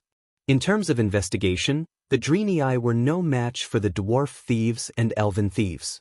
The situation was quickly reported back. There were not many enemies at the sentry post, only about 100. The problem was that the enemy was very strong. 30 Illidari terror emissaries, 63 Illidari commandos, the great demon Lothris, the Queen of Pain Gabrisa. The information is so accurate? Although Imriel had never led troops before, seeing such a detailed report, she still felt as if she had been deceived. Thomas hurriedly explained, "No, Commander, you've misunderstood. We took our seats according to the three-dimensional images in the Encyclopedia of Draenor Demons that the higher-ups gave us." After saying that, Thomas kicked the leg of the mage next to him. The guy grunted and hurriedly took out a projection crystal. Immediately, the image and description of the demons appeared on it. It was clear which ones were the terror emissaries and which ones were the commandos. "Where did you get this information?" Marlad was shocked. Thomas shrugged. "You'll have to ask the big shots of the Alliance who are above the rank of Major General. Perhaps, Special Envoy Mark Dooku will know." For some reason, this person, who was destined to be unable to rely on Dooku due to his lack of talent, thought of the mysterious Mark Dooku again. Now, Mark had somehow become a special envoy of the Alliance. This time, Thomas guessed correctly. The information came from Dooku. Ever since Dooku forced the Eridar twins to surrender, all kinds of information had been sent to Karazhan. Chapter 1446. In order to avoid being discovered, the cautious Gemini would of course not give Dooku any important information. However, they did not feel guilty at all for selling the scum who had surrendered to Illidan. There were so many demons in the twisting nether that there were hundreds of millions of them.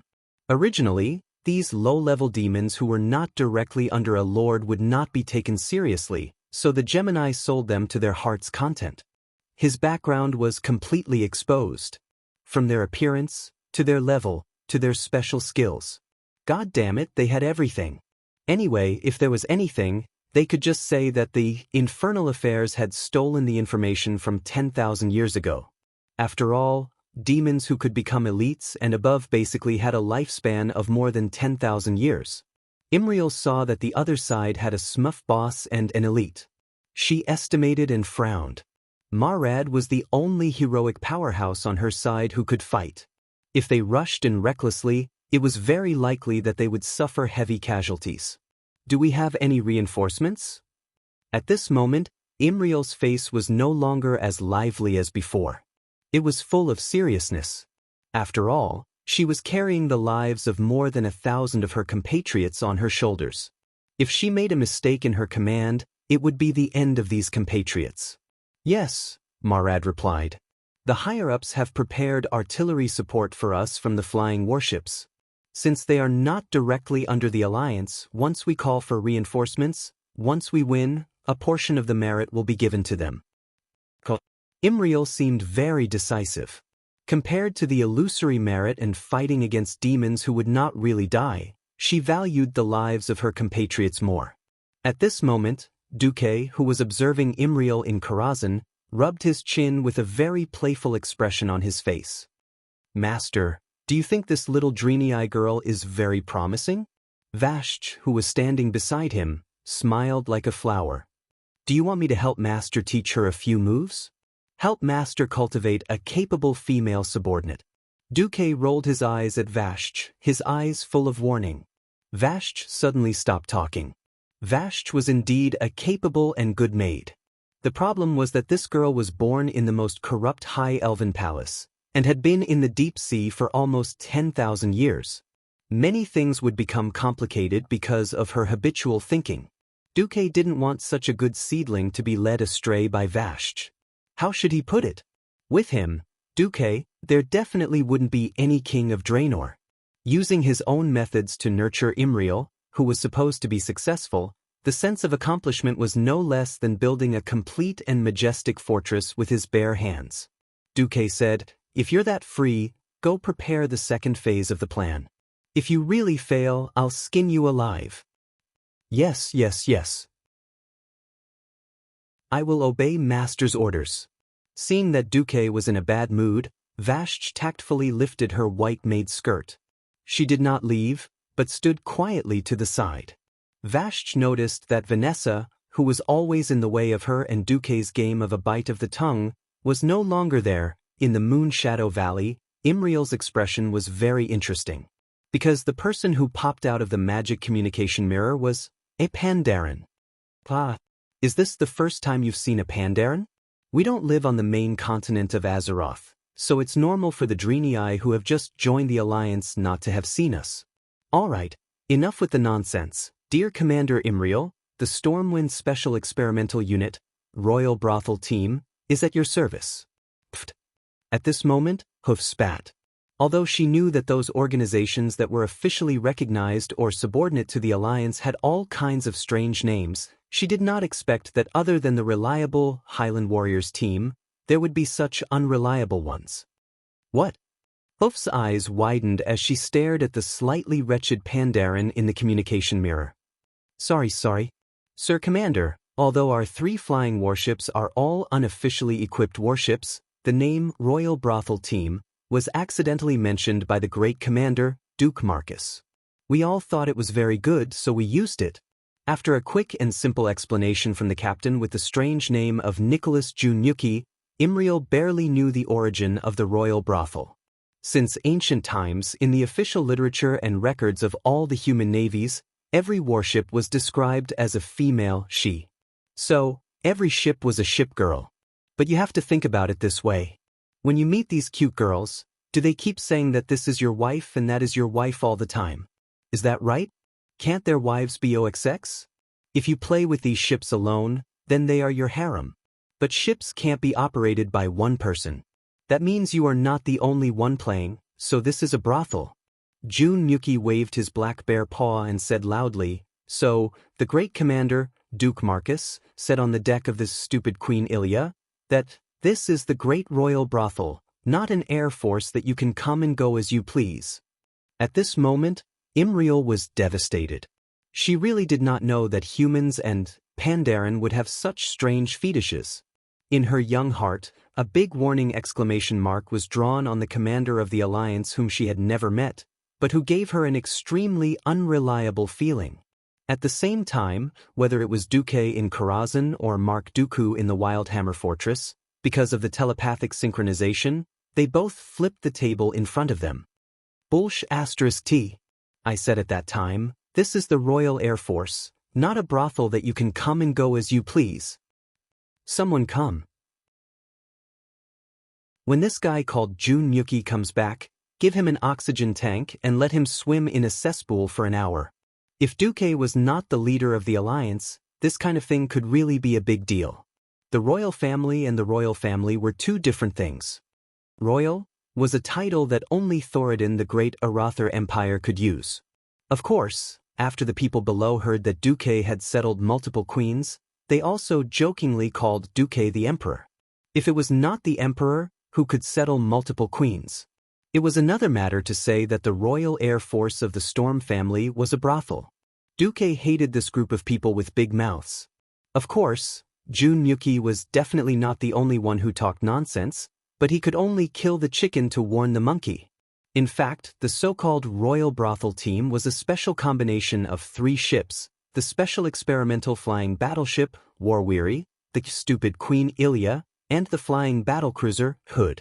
These 3 ships abandoned the traditional multi-story cannons of the Alliance's previous flying battleships and sea battleships. They went from pursuing firepower density to a more modern firing mode, where only the top deck had cannons. Chapter 1447. On one hand, the cutting-edge rotating turrets allowed the warships to carry larger caliber cannons with a wider firing range. The traditional multi-layered cannons could only aim at a pitiful 15 degrees. On the other hand, there were only a few small caliber cannons at the front and rear of the ship. On the other hand, sealing the lower deck was more beneficial to the survival of the crew. The open multi-layered cannons increased the firepower density, but at the same time, it made the warship more fragile. As long as it hit a certain area, it could easily spread the damage to the armory and cause a chain of explosions. In other words, the cannons that were filled with cannons were like a living target for the armory. As the war continued, under Duque's special reminder, the Alliance also noticed a situation. Creating the cutting-edge cannons took a short time, but to train a qualified adult soldier, there had to be an adult, and it had to be a well-educated adult. Illiterates could not handle cannons, especially the new cannons with a firing calibration system. Even with the help of the system to calculate the trajectory, there were many times when the system was not accurate, and the cannoneer's experience had to be used to correct it. This time, the new flying warships were used as test subjects. All 3 warships were equipped with unique cannons. War-weary's sharpshooter system had the Alliance's cutting-edge tactical auxiliary aiming system, which was inclined towards long-range precision attacks. Hood's glory system was inclined towards continuous firepower and wide-area damage. The specially equipped chain reloading mechanism made the cannons more automatic. And Ilya's Queen's Command system was similar to Duque's radar system before he transmigrated. She would scan the entire battlefield repeatedly and collect all kinds of information on the battlefield. She would then link it with War Weariness and Hood's fire control system, hoping to increase the firepower, accuracy, and even the dodging rate of the warships. As for the performance of these 3 cutting-edge warships, it needed to be tested in actual combat. Bringing them to the main battlefield was something that the Alliance would only do when it was on the verge of destruction. If the conditions were right, a low-intensity battle would be a very suitable experiment. The Draenei would not use cannons to coordinate because they had never seen it before. Obviously, Iroh was an exception. As the first Draenei to follow a certain Du who went by the alias Mark, Iroh could be said to have seen the world. She was well aware of the terrifying power of modern artillery. After looking at the sketch sketched out by the scout and carefully asking about the terrain of that place, Zhang Xian's eyes lit up. Imriel gave an order. Thomas, I need your best archers to take the bottles of holy water and shoot them at these points. Retreat immediately after shooting the arrows. The Illidari outpost was actually built on the ruins of a Draenei palace. There were broken tiles everywhere in the ruins, and only a few houses had tiles to cover their heads. As a sentinel to guard the Moon Shadow Valley, there were not many people stationed here. It was purely because there was an energy node here that Illidan had ordered the demons to set up a sentry post here. Not long after, a few arrows were shot into the open space of Illidar's sentry post. The Illidari commandos, who were actually demon guards, revealed puzzled expressions. They weren't very intelligent, so they couldn't understand why an arrow with holy light would be shot into the empty space. Of course, this didn't stop them from reacting quickly. Enemy attack. Mournful shouts in the Abyss Devil language resounded throughout the entire sentry post. Almost all the demons rushed out with weapons in their hands. But there was nothing. Should we give chase? A commando asked the Terror Emissary. The Terror Emissary was a dreadlord that wasn't strong enough, but in a small sentry post like this, the Terror Emissary was already the commander. After spreading out his senses, he still couldn't sense any traces of the enemy.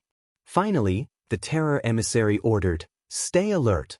As he hadn't directly confronted the Alliance before, he didn't know that at that moment, 12,000 meters away, 3 warships hovering in the air were in an uproar. The coordinates have been transmitted. An aide shouted. The Pandaren captain, Jun Yuki, waved his large claw. Compare the terrain data and try to stabilize the hull. Activate the auxiliary correction system. Wind direction, 12. 3 degrees to the east, level 3 wind. Alright. The calibration balloon has been released.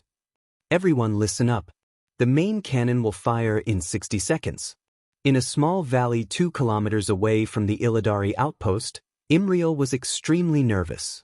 She was wearing a brand new armor, which in theory could protect her body better than her previous leather armor. However, she knew that in front of demons that were stronger than the beastmen, her superior grade plate armor was like paper. The only thing they could rely on was the support of the Alliance's cannons. Imriel was very afraid that the enemy would find them and suddenly rush out to engage them in hand-to-hand combat. If that was the case, the Alliance's warships would not be able to open fire under such circumstances. 5 minutes felt as long as 5 centuries. Finally, there seemed to be thunder in the distant sky, and there was a muffled sound. Soon, every single soldier of the Alliance army could hear it even more clearly. It was the scream of death that came from the sky. The huge cannonball at high speed was like a burning meteor, whistling through the sky as it rushed towards the ground. There was no chance for the demons at the Illidari outpost to escape. The violent and terrifying cannonball had already exploded at the outpost. The strong flash meant that the explosion caused by the new gunpowder was ruthlessly and efficiently crushing all living beings within the range of the explosion. It was as if the earth had been punched by the invisible fist of God, and a huge crater similar to that of a meteorite appeared on the ground. Debris and mud splattered in all directions, and the aftermath of the explosion destroyed everything in its path. The demons of the Burning Legion had fire attributes, so the explosion did not cause much damage to them. Originally, they would only receive damage from the impact, but the gunpowder had some Naru's holy light substance, so it was a different story. Instinctively afraid of the holy light, the demons that were not directly hit by the cannonball fled in all directions. At this time, a few terrifying Illidari emissaries stood up from the crater. They cursed in Eridar, "Calm down, idiots! Find the enemy immediately." Their efforts were destined to be in vain. An attack over 12,000 meters away was already terrifying enough, not to mention that the Royal Kiln team was hovering on the other side of the mountain, and the cannonball flew over the top of the mountain in a parabola. There was not a single demon that had a perception of 12 kilometers away. They could at most roughly sense which direction the cannonball was coming from. They also did not know that the cannonball just now was just a test shot, in order to adjust the shooting parameters for the subsequent cannonball. Chapter 1448. Half a minute later, there was an earth-shattering explosion. The energy from the high-explosive shells tore the entire Illidari outpost apart, and a few huge chunks of earth the size of hills were blown into the sky. Looking at the demonic limbs and flesh flying in the sky, the Drenii troops who were lying in ambush 2 kilometers away were completely speechless. Imriel felt the tremors from the ground, and she found herself crying. She could not help but pray in fear and anxiety. Even though the target was the Drenii's nemesis, she was still very uncomfortable. The continuous bombardment lasted for 3 minutes, and when it stopped, there was only dead silence. Imriel smiled bitterly. "By the way, do we even have a chance to fight?" Merid said firmly, "It is the commander's duty to confirm the results of the battle." Imriel made a decision. "Then let's go. If there are still demons who are not dead, it is our duty to give them the final blow." After saying that, Hoof turned around and gave an order to the army's mages. "Tell the Royal Kiln team to get ready. In 10 minutes, we will need to coordinate with the infantry cannons." Running 2 kilometers in 10 minutes was not considered steep, and it was considered a relatively fast armed march. But Imriel had no choice. At first, she did not dare to let her troops within a kilometer. After all, the new cannons did not hit the enemy for the first time. Instead, a stray bullet took the lives of an entire team of Drenii infantry. This was not something unusual. When they reached 500 meters away from the outpost, the hill that they saw through the binoculars had been shaved off a few meters. As expected, not all of the evil demons were dead. At a place visible to the naked eye, a rift tore open in the nearby air, and some horrible things rushed out of it impatiently, winged demons and bewitching succubi. They roared angrily, waving yellow-green demonic flames and powerful magical energy in their hands. Fire! With the first experience, Imriel was more confident in the accuracy of the 3 battleships. After another round of earth-shattering explosions, the Drenii troops, under the leadership of Merid, launched an all-out attack on the remaining demons. In the name of the Holy Light, die, demons! This was one of the few Drenii elites left. Many Drenii were sacrificed when they were escaping from the demon hunters sent by Kil'jaeden. Although veterans who could live for more than 5,000 years were not as rare as phoenix feathers and Chelan horns, there weren't many of them either. Lad was one of them. There weren't many of his former comrades left. Those who gathered around him were all elites who had participated in the previous war with the orcs. They stood guard on the bridge outside Shotrath City, facing the terrifying orcs that were 100 times stronger than them without any fear. Even the insufferably arrogant Blackrock clan had once suffered defeat in front of them. This was an army forged from steel. Every single one of them had a will of steel. Under the name of the Holy Light, they were willing to sacrifice their lives for the Holy Light and their comrades at any time. They sang a hymn unique to the Drenii and charged into the center of the dust-filled battlefield, their bodies shining with golden light without turning back. Imriel could have stayed behind, but she chose to merge herself into the vanguard and followed closely behind Lad. She held a short hammer with a shiny purple head in her right hand and a nimble oval-shaped shield in her left. She took a lunge step that was unique to the Drenii's calves and rushed towards the enemy. In the midst of the dust, she saw a satyr struggling on the ground. Although it was heavily injured, with one of its left legs missing in the bombardment, it still fiercely used its claws to tear off the entire left arm of a Drenii warrior. Ah! The male Drenii warrior screamed in pain and launched a counterattack against the satyr, but was blocked by a claw. The result of countless combat training was that Imriel's movements would not change at all. She kicked hard and flew forward like an arrow. Seeing the opportunity, she swung her war hammer mercilessly towards the satyr's head. At that most appropriate moment, the seal of command exploded, causing Imriel's hammer strike to have additional holy damage. Imriel was desperate. At that moment, she really did not think about the consequences if she did not hit the satyr. In fact, she almost missed. The satyr tilted his head at the moment when his head was about to be hit. If she had not subconsciously tilted her hammer, the hammer would have probably brushed past the satyr's ear by a few millimeters. Fortunately, with that tilt, she felt as if she had hit something heavy. In the eyes of this Karabear apprentice who had never been on the battlefield, a quarter of the satyr's ferocious face was blown away. The scene of flesh and blood splattering and the scene of brains splattering was probably something she would not forget for a long time. Strangely, she had never heard that some warriors would feel nauseous after their first kill. She was somewhat calm, and even a little excited. I did it. I really did it. I have passed judgment on those fallen ones who persecuted my people. Hoof screamed in her heart. Her nimble eyes darted around and immediately caught a glimpse of another demonic guard who was trying to kill a human swordsman not far away. Without hesitation, sanction flew out of her hand. The holy energy flowed along her hand and directly hit the demon's brain, causing it to be paralyzed for a short 3 seconds. Taking advantage of this rare opportunity, the human swordsman roared and swung the giant sword in his hand, chopping off the head of the burly demon that was half a body taller than him.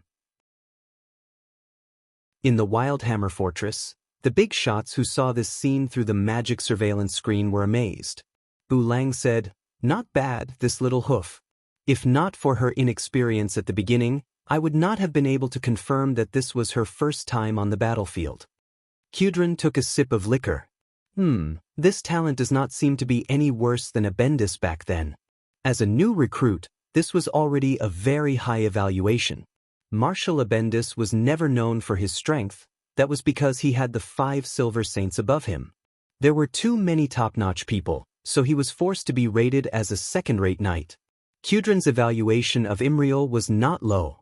Duque smiled faintly. The better Imriel performed, the more it proved that his foresight was unique. In his mind, Hoof was an important healer knight in the hero squad in the future. Of course, if he could develop her commanding talent, that would be even better. To be honest, before today, he really did not think that she would have this bit of talent in coordination with the infantry. Chapter 1449. Now, Duque had seen everything he wanted to see. He was very satisfied with the results of Imriel's first battle. He was not interested in watching the rest of the battle. After all, this kind of low-level hand-to-hand combat was like chickens pecking at each other. You peck me, I'll peck you back. Moreover, the ones fighting were paladins. It would be strange if it was exciting. He remembered that before he transmigrated, there was a paladin in milk armor and a commandment priest who had a flag in a duel. After fighting for 10 minutes, they found out that their health and mana bars were basically full. They did not even lose half of their health, let alone kill each other. In the end, the 2 idiots decided the winner by throwing dice. Well, One of them was Duque's priest. Of course, Duque's priest also had the reputation of the king of duels in Mindful Port. Whoever dueled with Duque's priest on the dock, the righteous and kind duel would control the opponent's mind and throw them into the water. Then, he would use the righteous holy magic to shamelessly— oh no, it would be the righteous iron fist of light. Anyway, if the opponent wanted to swim ashore, they would be out of the duel circle, and the system would declare Duque the winner. Duque could even sit on the boat and anger the opponent half to death because he would have to wait one more lap for the boat to cross the sea. In the end, Duque's notoriety spread far and wide, and no one was willing to duel with him in Mindful Port. Duque's attention was no longer on the monitor. Instead, he turned his attention to the documents. Although he was hiding in Karazhan, as long as he still had the title of the Alliance commander, he had to deal with a lot of chores. As long as he did not go missing, these kinds of trivial matters would come to him. After all, no leader in the Alliance had the ability to deal with hundreds of documents at the same time like Duque, and whether it was applications or opinions, he would never make a mistake. As an engineering student, Duque's major was decathlon, and he wasn't proficient in any of them.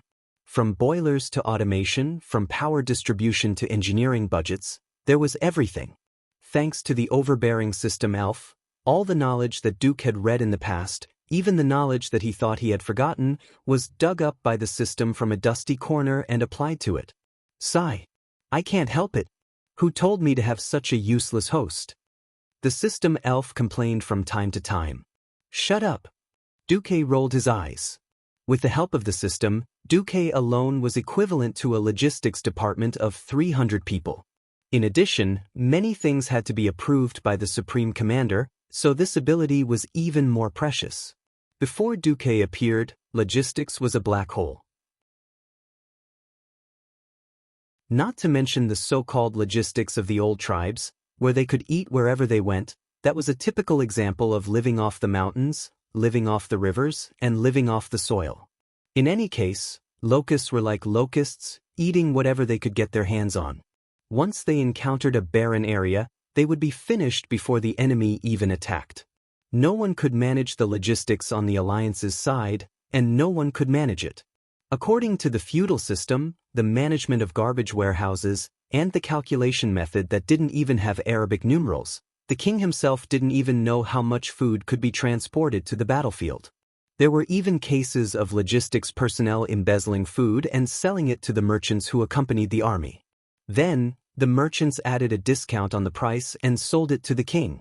The merchants were even rewarded by the king. After Duque came to power, especially after magic communication was popularized, logistics was no longer a lucrative job. First of all military supplies were standardized. During research and development, he could let the dwarves let their imaginations run wild. Once production was decided, there would be at most 2 common versions of the same type of equipment and 1 backup version. Only these 3 versions had production lines. Nothing else was made.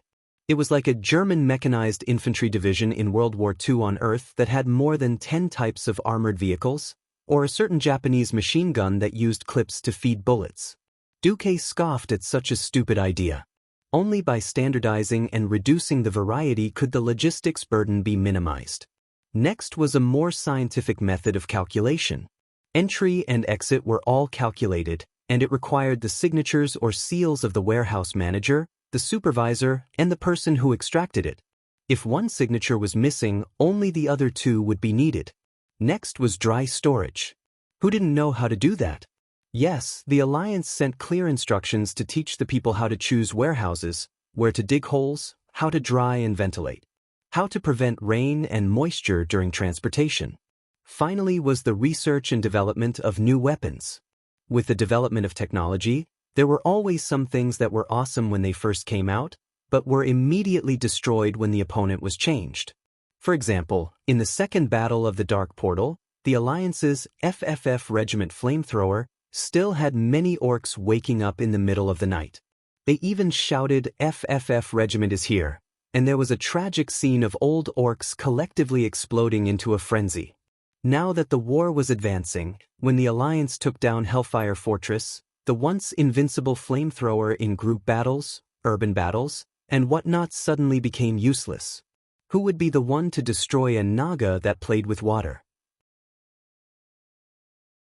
Hellfire, which relied on fire to survive, was going to use fire to spray it? What a joke! These days, there weren't many demons that were afraid of fire. As a result, the flamethrowers suddenly went from being the MVP of regular battles to being marginalized. But with a single order from Duke and a simple modification blueprint, the flamethrower, who had almost become a passerby, became a celebrity that was loved by everyone and blossomed with flowers. Demon! Drink the water that washes your feet. The domineering shout made everyone tremble. Golden water droplets fell from the sky.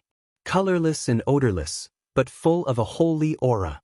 The Draenei who were in the middle of a bloody battle were all shocked, as if they had been injected with chicken blood. That's right, what was sprayed was naturally holy water, from the holy light creature, Ma, washes their feet. The nature of the flamethrower was to spray liquid fuel further using hydraulic pressure. Anyway, spraying fuel was the same, spraying holy light washes was also the same. As long as the igniter on the nozzle was removed, it would be over. The Alliance's flamethrower, the second spring, was that simple and violent.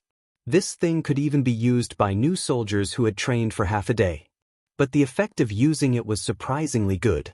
Originally, when playing with a flamethrower, one had to pay attention to position and wind direction.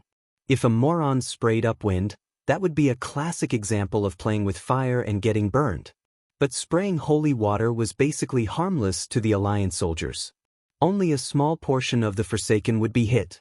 As long as they weren't afraid of wasting it, they could use it as a water festival. When the human body came into contact with holy water, it would naturally disinfect and heal wounds. Demons that touched this thing were in trouble. It was like acid-level stuff. Many demons that didn't die under the bombardment of heavy artillery fell to the ground screaming and dying when they touched the holy water. The Draenei guards swarmed up and greeted them with their holy light warhammers.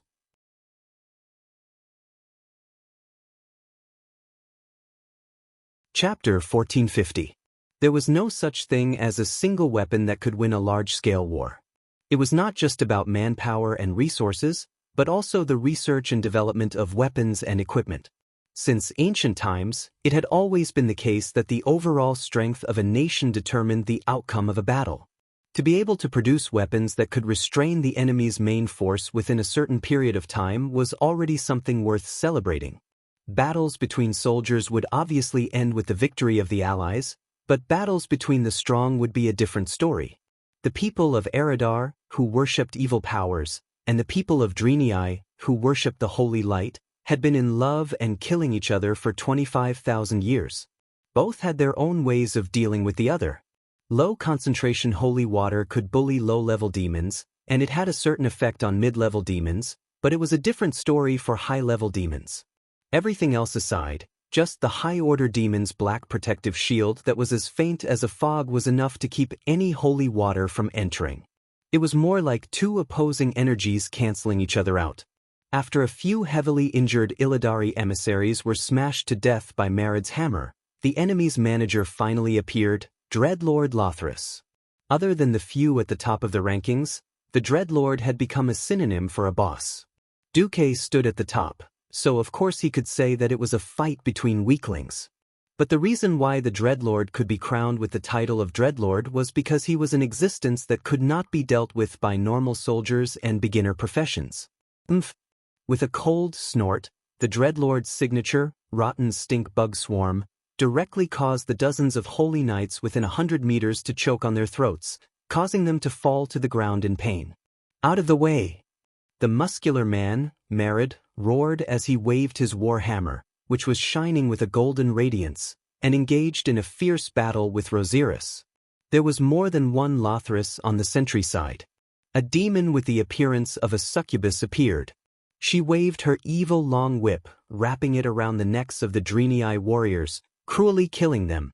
If it was a pure succubus, she might have charmed the allied warriors, causing them to die in a humiliating manner. But she was not. She was the queen of pain, Gabrisa, an evil existence that took pleasure in torturing others. Demon, your opponent is me. Mustering up his courage, Iroh used the shield to protect his body with his left hand and lowered his right arm so that his arm was in a position where he could exert force at any time. Once he caught hold of the enemy's weakness, he would definitely swing his warhammer in a circle. Oh, a young and beautiful hoof. Do you want Big Sister to tell you how to change from a little hussy to a coquettish hussy? The evil Jabrissa extended her purplish-red snake head and licked the end of the whip. Her coquettish demeanor sent a chill down Imriel's spine. Death is the only end for you, Imriel shouted. Regardless of whether it was real or not, it could at least scare people, and Jabrissa made such a declaration. That I, your sister, am an existence that will never die. Then, a strange sound echoed on the battlefield. Damn it. Oh oh oh oh. This strange sound naturally attracted the attention of Duque, who was approving documents in the Karazhanli office. F***CK. Duque was shocked. What did he see? A hoof that was being teased by a female demon. The thorny whip dodged Hoof's shield at an unbelievable angle, drawing an arc in the air and easily shattering Hoof's excellent-grade armor. What was supposed to be a flawless set of heavy armor that covered the entire body, with the exception of the occasional exposed neck, was actually beaten up by Jabrissa into a set of female armor from some Korean games before he transmigrated.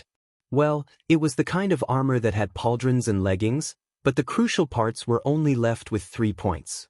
Only after looking did he realize that the hoof's unique perky buttocks, coupled with the tattered clothes that looked like they had been raped countless times in a certain game. It was really cool. Her hoof did not just take a beating, and just as she was frowning under the unbearable pain of soreness and numbness, she finally struck back. Reckoning. In this era, it was a Holy Knight's most powerful counterattack. After a Holy Knight suffered a fatal blow, he would gain an additional chance to attack. If it was an ordinary Holy Knight, the upper limit could be stacked 4 times, but the better the endurance and the purer the Holy Light, the more times the Holy Knight could stack. In other words, you could beat up a Holy Knight, but the Holy Knight could use the Holy Light to record your deeds like a little black book, and then settle the score all at once. Now, Imriel was using such a tactic, but it seemed to be used in a wrong way. In a flash, Imriel had swung her hammer at least a dozen times, but when she hit it, it seemed to have the special effect of a whip. Crack crack crack. The Queen of Pain seemed to have suffered a dozen whips, not a dozen hammers. Jabrissa's tears flowed, her arms hugging each other like she was hugging herself, her legs closed, then her body convulsed, and she started moaning crazily. What the hell? What the hell is this? Is she playing hardcore games on the battlefield? Should I say, as expected of a demon? Imriel was stunned and stood rooted to the ground. Duque was also speechless. It was not impossible to let go and let the hoof grow, but he could not let the hoof lead him astray. Duque had almost destroyed a high priest in the ancient war. He could not let his future archbishop be destroyed as well. He could not tolerate this. Just as the Queen of Pain took advantage of the moment when the hoof was stunned and sent it flying with a whip, a portal suddenly appeared in the center of the battlefield. A young mage wearing a magic robe slowly walked out from the door. Who is it? I'm having fun. Get out of here. Jabrissa shook her hand, and the already sharp whip now revealed its true destructive power. Just the middle part of the whip lightly touched the ground, and the hard sandstone instantly exploded into thousands of pieces. The power of the middle part was already shocking, not to mention the end part that gathered all the evil power. The young mage did not even have time to activate Ice Barrier, and was about to be torn into pieces by the whip, but as if the space was strangely distorted, Jabrissa's bewitching face suddenly became asymmetrical. The left side of her nose was suddenly aimed at the red right side of her lips. At this moment, Imriel, who was struggling to get up, realized that a line of blood had appeared in the middle of Jabrissa's body. This line had perfectly cut the Queen of Pain in half. It was as if time had stopped at this moment. The female demon, who was full of pride just now, still had a horrified expression on her face. She let out a shrill scream of her soul, impossible! Amidst the mist of blood. Everyone, including Imriel, who was nearby, and the Drenii garrison officer who was watching the battle nervously from afar, saw the female demon, who had been acting fierce just now, split in half. She could not be more dead.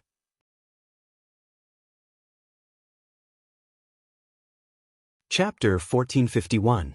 The corpse that had been completely cut in half was in a strange position, like a broken doll. It twisted and spun a few times in the air before finally falling heavily to the ground. Blood should have been splattering everywhere from the cut, or at the very least, there should have been traces of blood. But now, there was only a white light. The extremely cold ice elementals sealed the entire cut. This scene made everyone's jaws drop.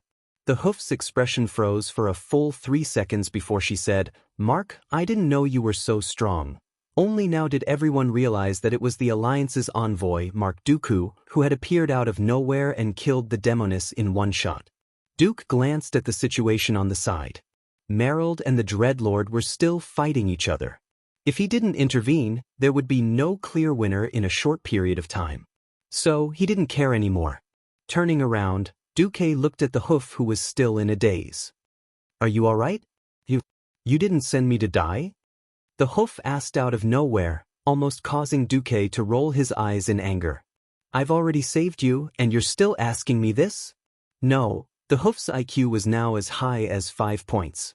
There was no way he could talk to her properly. After a while, the hoof came back to her senses. "Hurry up and help Marad." The hoof's IQ seemed to have increased a little. Not bad, it was about 50 points. Although it was still a distance away from the average human, at least it was more reliable. Duque did not even look at her.